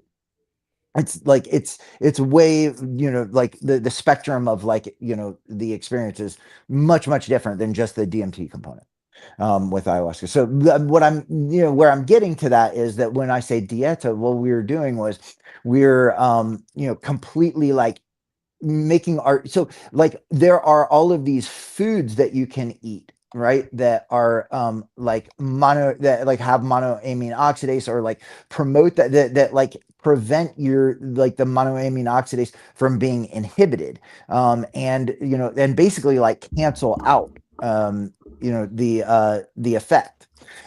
So to prepare your body to really get like a full effect of ayahuasca, you have to prepare your body by like not eating most foods. And you have to like limit your intake to like very basic foods that won't interact in your gut with with the MAOIs, and to get the full experience. So for like, we prepped ourselves before we got down there for 2 weeks, started taking the diet, and then took the full diet while we were in the jungle, drinking every night, every other night actually. And then you get really like sick actually if you stop the diet even after you stop drinking the ayahuasca. Like you have to keep the diet for like another week after you finish, or you like physically will get sick. And I physically got sick because I didn't take that too seriously on the tail end. But my point being that when I was down, so sorry, like that there's the background, and I hope that like makes sense. But when I was down there working with this shaman, one of the things that he was like doing for the people who had been on multiple dietas, like we weren't just getting like ayahuasca and stuff, we were getting these other like plant preparations, and like crazy stuff. And so everybody had to drink this one thing called bobensana, but then people who had been on more than one dieta got like this other thing. And then the people who were like the leaders, the American leaders who brought us down there, who had been on many dietas, they were getting like this other thing. And so twice during the dieta, they got like a scopolamine dose. And one was on a night where we didn't have a ceremony, and one was on a night where we did have a ceremony. And these guys like took like like a scopolamine extract, plant. It was from like a datura type of plant. Took this like in combination with drinking ayahuasca and ceremony, and like, dude, it was pretty wild. And these guys were like both probably 15 years older than me, 20 years older than me. And like it was pretty wild to see, they in talking to them afterwards, and they were like, yeah, like physically, it was like excruciating. And so like I have not taken it. I have seen people under the effects of it, and it was like Okay, wow. totally unbelievable. So yeah, scopolamine is real deal stuff. It's So when you went down to the Amazon, where were you staying? Were you like in the jungle camping out, or okay, like all right, yeah. So check this out. So the guy, the curandero, the ayahuasquero, he has a home in Pucallpa, which is like, kind of like a gateway city to in the Amazon basin, right? It's a town of like maybe like 100,000 people or something. It's a like a sizable population, but it's really primitive, right? But it's like an actual town. So we met him there, and then he has this property like way up the river, right? Where it's just like 20 people could go at any time, because there were like 20 little, they're called tombos, and basically it was just a platform, with like a little mattress and a mosquito net, right? And so there were 20 of them. So at this property, so there were 20 people that could go. And from Pucallpa, we took like a cab, like a taxi, like multiple taxis for our group. Like it was a 3-hour drive to where like the road ended at the river, and then we were met by these like long, wooden canoes with outboard motors, and they took us like 4 more hours upriver to where like the site was. And so we stayed yeah, dude, and we stayed out there. And it was like everybody had their little tombo with like a little hole in the ground behind it, where you would like go to the bathroom. And like basically we were like starving. The shaman had like a little staff out there, and they would like bring us two. We got like two, you could call it a meal every day, but basically it was like a little serving of like a scoop of unseasoned quinoa, and then boiled green plantains, so like unripened plantains. And that was all we were allowed to eat for like 2 weeks. brutal. We basically all like lost insane amounts of weight. Like 'cause at a certain point, we just stopped eating it. You'd be like, I don't even feel like eating. There's no point. This stuff is so like gnarly and unpalatable. Like I'm not even gonna eat it. And so like the more ayahuasca you drank, like every night, every other night, and the less you ate, and the more like, your body stopped like producing, like the things that would inhibit, the medicine from working, like the stronger and stronger and stronger it would get like over time. Wow. And anyways, so that's What- that was kind of like what that was like. And it was crazy, dude. And we were like really deep in the jungle. we did get okay, so we did get like a meal of chicken one time, but they like brought the chickens from Pucallpa. So like when we were in these like canoes, these like longboats, I looked down and there were these like burlap sacks like in the middle of the boat, and they were like moving around because there were chickens in there. Yeah, dog. I mean, it was Wow. so crazy, dude. Like, anyways, I could go on and on, but it was like, it was like the real deal, like, I mean, it was Yeah, like, man. That's crazy. like the heart of darkness jungle, like craziest, place on earth, and we had like, you could hear jaguars at night. Like I like, there were tarantulas, this freaking big. I mean, you can't believe what's out there. So. Wow. Jordan, are we going too long, or can we? No, we're okay. We'll wrap it up pretty soon. Right There on. are two other things before we do wrap it up. There are two other quick things I wanted to bring up about the moon. But I just wanted to ask Habsburg like two things. Yeah, man. Two-part question. Number one, like what was the experience like? Did you get a lot of like interpersonal growth from it, like see entities, see aliens, that kind of thing? And the second part of my question is, I've heard people that take DMT in that environment or take the ayahuasca, they have experiences where they think that they're like a jaguar, and like the theory is that like because these jaguars take these substances too, that you can like channel the consciousness of a jaguar or any other animal that's taken them. What Yeah, I mean, I don't know. There's a lot of like mythology and things that are like built. There's a lot of a lot of stories about this stuff. I didn't have like that experience. I mean, I had some like really deep journeys. And like the visions of a lot of it is like encountering things that are out there. A lot of it is like making contact with your like deceased relatives.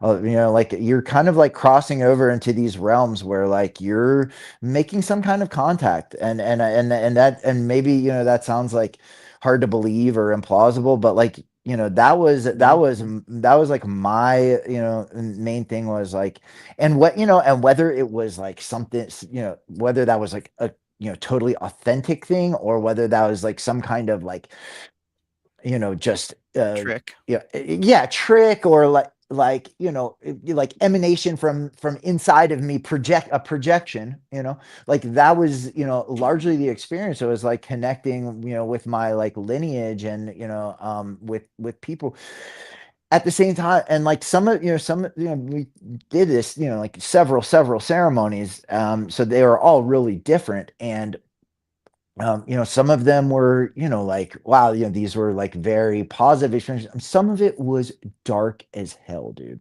And like, like what you personally went through and what you saw the people around you going through, like freaking out. And like, not like, Psychedelics I mean, get weird. I'm Psychedelics just get being, weird for sure. well, and ayahuasca is like by degrees more powerful than any other Mhm. psychedelic. I mean, there's just like nothing that is comparable, to what this thing is. And then it's not, and you also got to remember with ayahuasca that it's not just the substance. Again, it's like your body being like prepped. So the degree to which you have like chemically conditioned your body to be able to receive it is going to be like how potent it is.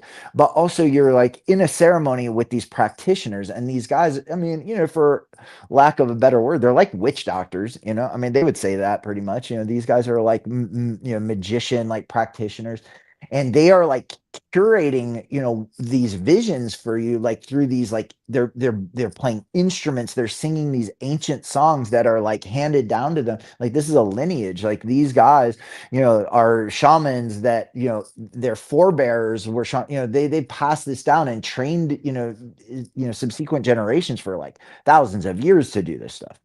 And so like they are holding this container of like the experience, the ceremony. It's not just like the actual drug, it's your body, and it's also like what they are doing externally, and like the music they're playing and the songs that they're singing, and they start singing one song and you start traveling in, to one place. They start singing another song and you start traveling to a different place, and like you're also in a group with all these people and you're all kind of going into like similar places at the same time. It's like a spaceship. And so like I don't know. I mean, it's kind of, you ask some like really good questions, and I don't want to like derail everything like too much, but like, yeah, this was, I mean, you hear a lot of stuff about this, and you hear like, I mean, some of it's true, some of it's not. Like I can tell you like all of this is true. Like I did that. So Would you do it again um if you could go back? Like not like today, but like do you think that the experience was like positive or negative, and like would you do it again if you could go back in time? I'm not sure that I would do that again. Like Oh, I have Wow. I have subsequently like, I'm surprised hearing that from you. It must have and been. I'm very interested to know what it was like. I don't feel any like strong calling to do it again. If I did, I'm still like connected, enough to, those circles where like I could be like, get myself back down there, and but I have subsequently, like been in ceremony, several times, like here in the United States, with practitioners from Peru, from, like legit from the jungle, and also from like, gringo shamans, here, that are, like from the Gringo United shit. States. Yeah, the gringo, there's a lot of gringo shamans these days, that's for sure. It sounds like a shitty comedy special. No doubt.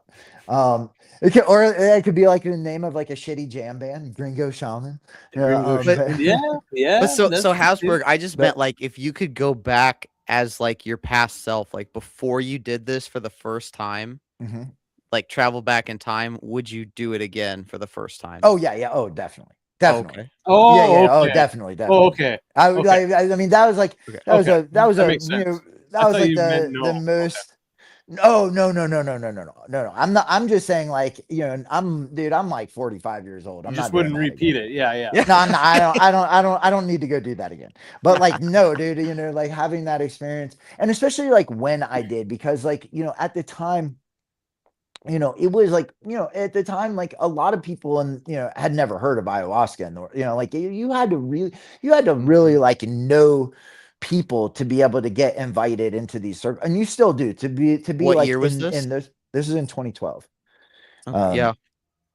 And like you really, like it was it was like a really special thing. I mean, they like to get into the, like invited into this dieta, like I had to be interviewed, like, I mean, I had to like get like grilled, interrogated, you know, um, to be approved to do it and stuff like that. So, this like, yeah, I mean, and no, of course, like, I would never trade that in. Like, that was the craziest thing that I mean, like any person, that like comes from this society, to like just to be down there and to see like, what like the heart of the Amazon jungle even is, and then to like have those experiences on top of it. I mean, it was totally insane. And I'll just, I'll kind of wrap up with this, but like what we did on the tail end, there were five of it. The rest of the group, went back to the States. And then there were like five of us who traveled on,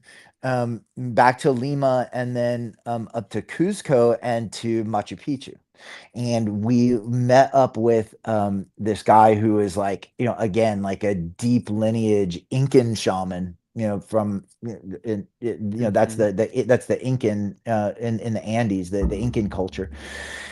And he's like a San Pedro, like Wachuma shaman, so like the San Pedro cactus that's mescaline bearing. And he took us up on Machu Picchu, right? And we like walked around, and I'm telling you, like all of the tour guides on Machu Picchu are like people that are like state licensed, like the government of Peru. They work for the government.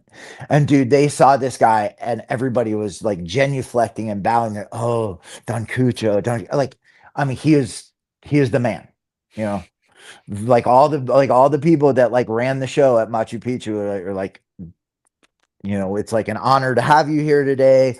You know, like go wherever you want to go. Yeah. You have like, well, yeah, because like, you know, the shamans are Don, you know, like Don being like a, you know, sir, right? Like that would be, it'd be kind of like, and they, Don Cucho, and it was like you could go, and you know, instead of being like, you know, the regular tour groups could only go to like these places, and this, it was like we could go wherever we wanted.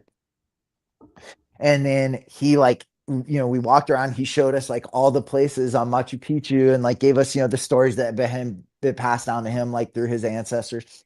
And then we like found a flat part, you know, like next to the ruins in the middle of the afternoon. And we all like formed a circle, and he starts drumming and like pouring up the wachuma, and we sit there and, you know, we're like drinking San Pedro on the side of Machu Picchu. And like, That's awesome. and that was unbelievable. Like that was, you know, like that's like nobody gets to do that. Like that was such a crazy thing. But before like we started drinking, he goes, he's just like stops drumming and looks up, and he's like, and there's a giant condor, the biggest, you know, like airborne creature on earth, right? And there's only like, I don't know, a few hundred of them in existence, and it's just like circling right over our circle. And he starts going condor, condor, you know, and like drumming and like chanting for the condor. And then all of a sudden he stops, and there's another one. So there's two giant condors circling over us, and he's just like condor, and, you know, and all of a sudden he stops, and a third one. You know, like out of the whole global population of giant condors, that's like a significant percentage of what was just like circling over our little group. And I mean, it was unbelievable. And you know, we went in, and you know, like the San Pedro, the, you know, the San Pedro peyote, like that's a whole other, you know, different kind of, you know, experience. But that was a pretty potent thing to like, you know, end that, you know, coming out of the jungle and like going up to the mountains and doing that too. So that's, you know, like that's what we did. I would never like, you know, trade that experience in for anything. You know, it was you know, it was really something, man. That's awesome. Cool. Good for you, man. That's wild. We'll have to talk. Next time we get together, we'll have to talk more about that. That's cool. Sorry, dude. Adam baited me with these questions. Like, no, you know, man, like, it's all good. Of course, I'm gonna like we tell already story, we were already off the rails. So it's better that we leaned into it, and now I'll just change the title to talking about space and drugs. And, but you know, they're not like mutually exclusive. That's for no, damn man. sure. It's all good. It's all good. People that do DMT see shit land on top of the pyramids in South America and all kinds of shit. One of the, you know, the one of the books that I brought down with me that I was, you know, reading while I was there is, you know, is called like Inner Journeys to Outer Space. You know, and it's a book of essays, you know, about like, you know, psychedelic experience and stuff like that. But like, you know, largely, you know, that like that is almost a, you know, in high dose, you know, psychedelic experiences, like that's you know, nearly like a universal thing, is like you're taking an inner journey and like having some kind of like cosmic, you know, interdimensional, you know, extraterrestrial contact or experience. So cool, man. That's interesting. That's yeah, I'd love to hear more about that trip and like just your experiences on that kind of level with the I mean, just with the I mean, I have a lot of questions myself personally about the ayahuasca and all that, but I'll just save it because we can keep going. I had two things before. I mean, if you guys have anything else you want to say, go for it. But I had two specific things I just wanted to throw out there. Back to the space talk real quick that I thought were interesting. Just there's so many things that I've learned through my research on this side of the coin. This one I found interesting. This is from a splashdown. It's a photo from a splashdown from Gemini 6A. Apparently it had, I think it rendezvoused or something with Gemini 7 or something like that.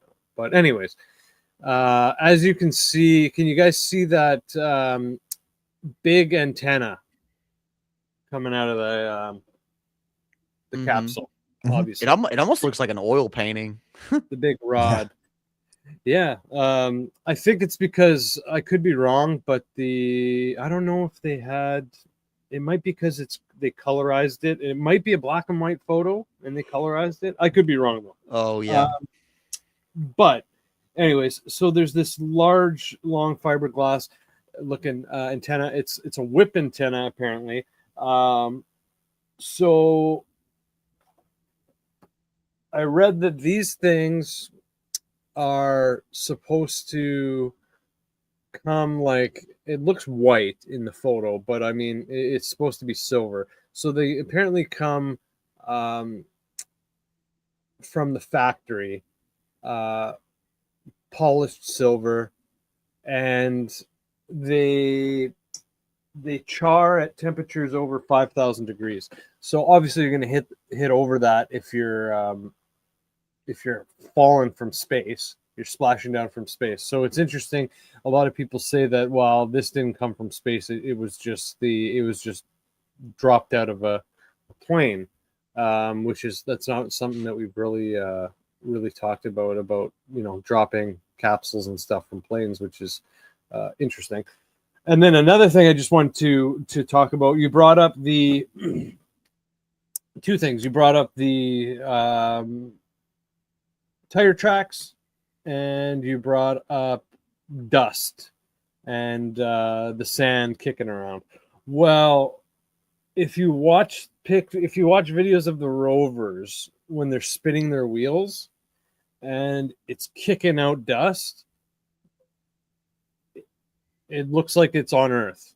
Like it's not reacting to like a zero gravity or anything like that. It's literally like as if you're on Earth on a quad shooting dirt out of your tires. Furthermore, it's interesting how the tire tracks are left at all, or the footprints for that matter, because you need, essentially to make clear, distinct prints like that, you need moisture. You need moisture. Mhm. And there's no moisture there. That's what we're told, anyways. So maybe that's just something that's related to a different lie we're being told. Yeah, or not. But I find that very interesting. And just I guess another quick thing when we were talking about moon rocks, Bill Casing brings it up, and it's if they did have to fake it, I mean the moon rocks, they could fake the moon rocks because they would have the best minds at work to determine what a moon rock would most likely consist of, and they have the technology to manufacture these rocks to to whatever form that they want, right? Well, Yeah. not necessarily because Okay. they're carbon dated. But there are moon rocks that are on Earth naturally. Just from shit that's hit the moon, and then like a rock will come down. Like there are moon rocks that are here. I don't know that they could make them necessarily, but yeah, they could have got their hands on them in other ways. Sure. Or they How do we could, know they're moon rocks? claim anything, to be a moon rock, in as much as That's what like, I'm one of the prevalent theories of like how the moon formed was that like Earth was hit by like a, like a Carpet mass dating while it was stick. right. While while the Earth was forming, that an object hit the Earth, and like, while it was still, like kind of plastic, like molten, that a glob of it, came off, and that's like what the actual moon is, so that the moon is actually composed of the same like material that the Earth is. Mhm. So you plausibly you could say, oh yeah, this rock is a moon rock and it has the same composition as an Earth rock, Mhm. if the moon is made of what the Earth is made of. Yeah, who knows? I mean, one thing we didn't get into is like all the weird coincidences around the moon. The fact that it's not hollow, but it's less dense than the Earth, and it's really close to the Earth, and it's in the exact right spot to make eclipses. It's whatever, 400 times smaller than the sun, but 400 times closer. So it's like Oh, exactly okay. perfect to Yeah, yeah. keyhole those eclipses. And eclipses and stuff were, if you look at all of these ancient sites, they were Oh, yeah. all super interested in the summer solstice, the winter solstice, and eclipses and predicting eclipses. And it's like, I mean, how many Across the world. eclipses? Yes. How many eclipses have you natively or your grandparents seen in their life? Like for the Mayans to predict eclipses hundreds of years out into the future, it's like you maybe would only see one eclipse every it could be every 100 years. I mean, they're not in the same spot. They're very narrow when they come through Earth. And it's like to be able to know what that is and predict it is very, very interesting. And if you look at like, okay, let's say there was contact with aliens back then. It's like if aliens would just be like, hey, this day in 10 years, the sun's gonna fucking blot out. People be like, no way. And they're like, oh yeah, look, we'll predict it for you. Here, there's gonna be one here and here and here. And if they had just predicted that, these ancient humans would have thought they were gods. And there's stories of eclipses happening in really crazy, like there's one eclipse that happened in this like famous Roman battle where it actually stopped the battle because like the sun got blotted out and everyone's freaked Oh, yeah. out. I mean, That's crazy. so yeah, there are some, like the moon is very interesting, and it's had some really profound effects on the upbringing of humanity. The eclipse thing is huge. It's huge, and like you said, just the fact that like the moon is the exact size and the exact like location, and the Earth being positioned, in relation to the sun, to create this event, this alignment, and that it happens on these like trajectories. I mean, there is a total eclipse of the sun somewhere on Earth every 9 months, right? But like in almost every single, instance, it's over the ocean Yeah. because like the Earth is primarily covered in water, and so for it to like happen in any given place on land, and for any of these ancient civilizations to understand it, not just to Yes. understand it, it's so crazy. But the way that they would use it, and like you talk about the Mayans, like their priest class, like their whole religion was kind of like based on these calendars, and using them to navigate these periods in between eclipses. And then like once the eclipse came, like the whole idea was they would commit these like mass human sacrifices and say like, because the priest class like knew that the eclipse was coming, and they knew that the sun was going to come back because they had been initiated to understand it. But the lay people were like, oh my god, the gods have taken away the sun. And the priests are like, if we spill enough blood, if we kill enough people, we can bring the sun back. Like we will appease the god, and and they will like end this darkness that would end our civilization. If the sun is not out, human life ends. We have to appease the gods with enough blood to bring the sun back, right? And that was their religion. And so like these eclipses like were all of it. And how do you figure that out? I mean, and I don't know if you guys have ever seen like the total eclipse. Like if you're like 100% in the path of totality, it is the most insane thing I have ever seen in my life. I saw it in 2017 here in Oregon, and like, dude, you at a certain point, when you're in the full totality, you can take the viewing glasses off and look directly into the sun, and it is insane, dude. That's cool. Yeah. Oh my god, That's cool. I'll bet. And those tourist spots along the path of totality fill up, like, I think like a decade in advance, because like people know they're coming. But it's so crazy that these ancient civilizations were able to, like, because like you said, most of the time they happen and you don't notice them, or like for one spot to get an eclipse and then to get an eclipse again, and then to be able to, for these ancient humans to say, what was that? How did it happen? To be able to chart the path of the sun and the moon and the earth, and like that's really, like, really odd that these people that barely are out of the Stone Age are able to figure this out. Yeah.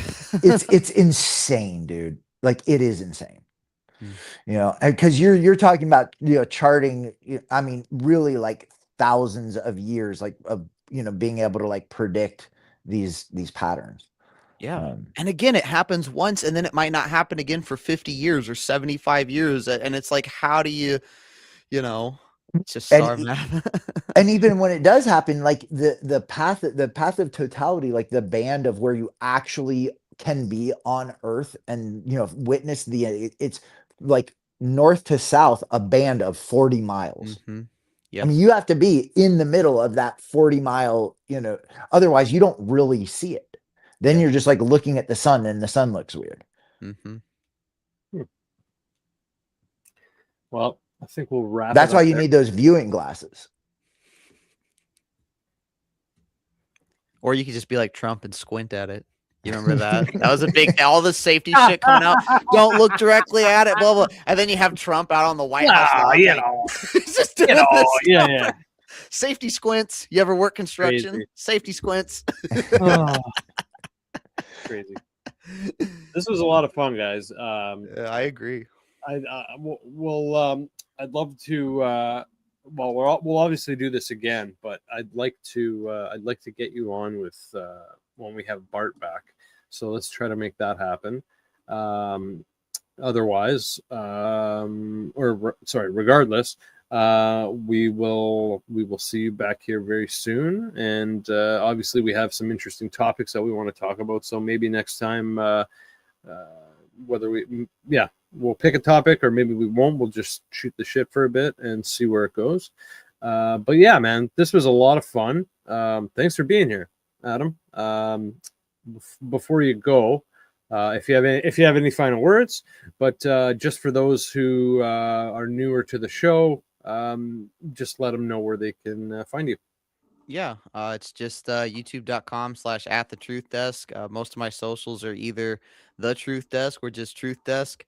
I've got a new segment on called The Truth Desk where I'm just talking about various things. I just did one on AI and the dystopian future, and I'm going to start doing like current events kind of stuff. I got a list of things to do on that as well. So, and I can even share some of that stuff with you, Jordan, if you guys wanted to come on and do, current events kind of stuff with me. I'd love that. Because I've got a whole list here. I've got like that ourselves. So man, I've got stuff. I've got the alpha gal tick, to alpha gal disease and ticks. The CIA agent that was caught with all this gold in his basement. All kinds of stuff I've been looking into. So okay, and then they say that. and then the agency's like, oh, he lied about his background. He wasn't in the Navy. He wasn't it's like. The CIA wait a minute, this guy is, and that's an exhaustive background check. They talk to everyone you've been associated. It takes years to go through that. But anyway, so that's what's new on my channel. And Habsburg, cool. Jordan, I'd love to get you guys in on that. If you want to, we could do some episodes of that together where we just talk news and current events. I'd love that. Yeah, dude. We can swap cast that stuff and yeah, that'd work great because we were literally talking about doing that ourselves. So let's do it, man. That's cool. Thanks again for being here, though. And we'll have you back as soon as we can. And yeah, man, we always enjoy ourselves with having you here. So we always get far afield from. That's good. I just really like this episode. I feel we got a lot of comments of people really enjoying the content. Shout out to the people in the chat because they had some funny comments and some useful comments and so I did see when I was scrolling through a little bit, some people were big mad, also in the comments. What are you gonna do? I'll have to look later. I don't I just look at the ones Jordan throws up. So. I had to click off because I was a little distracted, but they were like, the two guys with the beards are fucking idiots. Yeah, I know. Did you see that one? I was almost gonna pull that one up. I was almost gonna pull that one up. Some people. No, man, he was he was calling us like Bo. What did he say? I think like go hunt a boar. He said you guys should go hunt a boar or something. I don't know The what guys that with the was. beards are fucking morons. Yeah, Do but you guys? and he- Is that people from my channel? Do you see the comments of when I like I go think live? we might see them all. Yeah. Really? So he first he said the first thing he said was the two guys with the beards should shave for professional reasons. For professional reasons, and I was just like, okay. And then later he's like, the two guys with the beards are fucking idiots. Go hunt a boar. Like, all right, buddy. Like, Wow. Maybe I that's a think- I think- psyop. Maybe that's an anti-beard psyop. Yeah. They're like, oh, equating having a beard with being. he works like, for NASA or something. I don't know. Oh, exactly. Like, yeah, you're some like flat earth, freaking anti-moon beardo weirdo. Like, Bro, yeah. go hunt a boar. So like there's boar hunting in like Oklahoma, Texas, Yeah. We could get together and go on a wild do that. boar hunting expedition.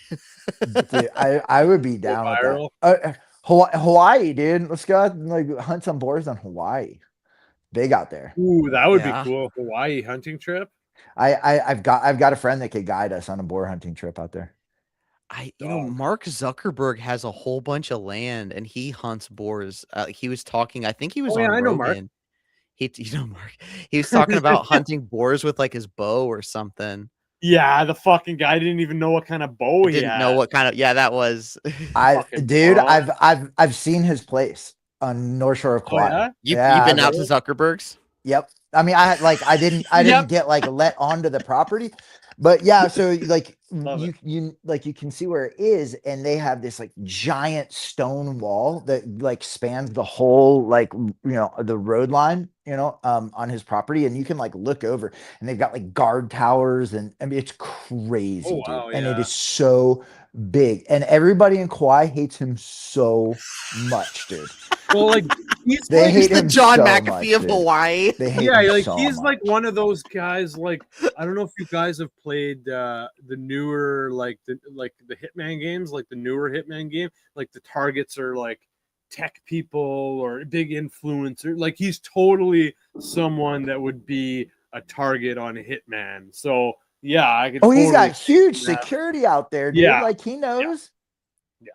Yeah, he's did you see he entered a jujitsu tournament? This is old news. It was like a year ago, but he entered a jujitsu tournament, and this is like after his he was this weird alien looking guy, and then like I think don't quote me on this. I think he did ayahuasca or something, and like he I'm sure totally they're all like his different. hair's different, his tan's different, or he was replaced.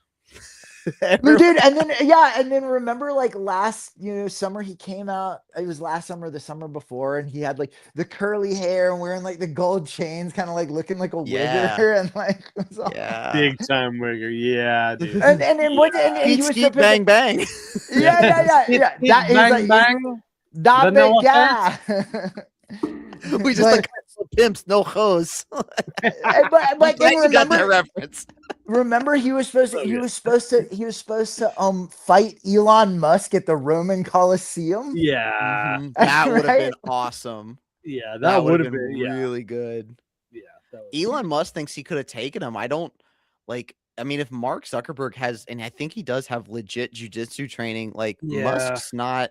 Musk's like, well, I weigh more than him. It's like, yeah, I know. He's like, I could just lay on him. I could just lay on him. Yeah, and it's like, well, I think that's you get your dome rocked. That's like probably the only time Joe Rogan pushed back on Musk was when, because that's probably when he wants to push back the most. When Musk is blabbing on about fighting and stuff, he doesn't know what the fuck he's talking about.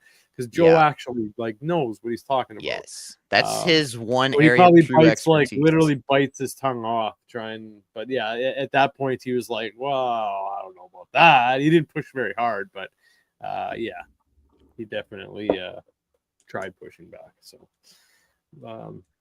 yeah, man. Anyways, we're I feel like we're starting a whole new episode now. Yeah, So, huge. By the way, huge shout out to the audience. They've been great this whole episode. yeah, man, they've Awesome been here like comment. a lot of these people have been here the Yes. whole time too. So yeah, shout out to those guys. That's awesome. They really like seeing all of us, man. We'll have to Yeah. do that current events thing, and just do like a news segment or something. It's 'Cause that's fun, dude. This it's a good like dynamic with the three of us. All like it's just like it's an easy chat, and it's it's fun. It's always fun. So It is. Agreed, I man. agree. All right, well, let's set it up soon, and enjoy the rest of your evening. Adam, we'll be in touch soon, brother. All right, take care, guys. Okay, peace, buddy. All right, guys. That was a long one. That was a good one. I don't know. That's getting pretty close to maybe our longest episode. That was fun, man. That was a lot of fun, as usual with Adam. Adam's a fucking good guy. He's funny and he's smart, and I enjoy speaking with him. and a lot of times he'll take like the opposite stance of where you or I is coming from, good. and like I think that is good. Yeah, I agree. So shout out to Adam. Definitely go check out the Truth Desk. We'll definitely have him back soon. We'll keep it short. Definitely go check out Scott Horton Academy. Make sure to please subscribe on YouTube, Rumble, Spotify, Apple, wherever you get your podcasts. And of course, if you want to enter in for the iPad, just screenshot your proof that you're subscribed, email it to divulgencemail@gmail.com. Once we hit 1,000, we'll be pulling a name. And anything else, Habsburg, before we wrap her up? No, I mean, thanks everybody that, I mean, it did look like people were pretty engaged and like had a good time with that. So like, thank you for everybody who like watched and, participated. Yeah. Cool. All right, guys, all the best. Take care. And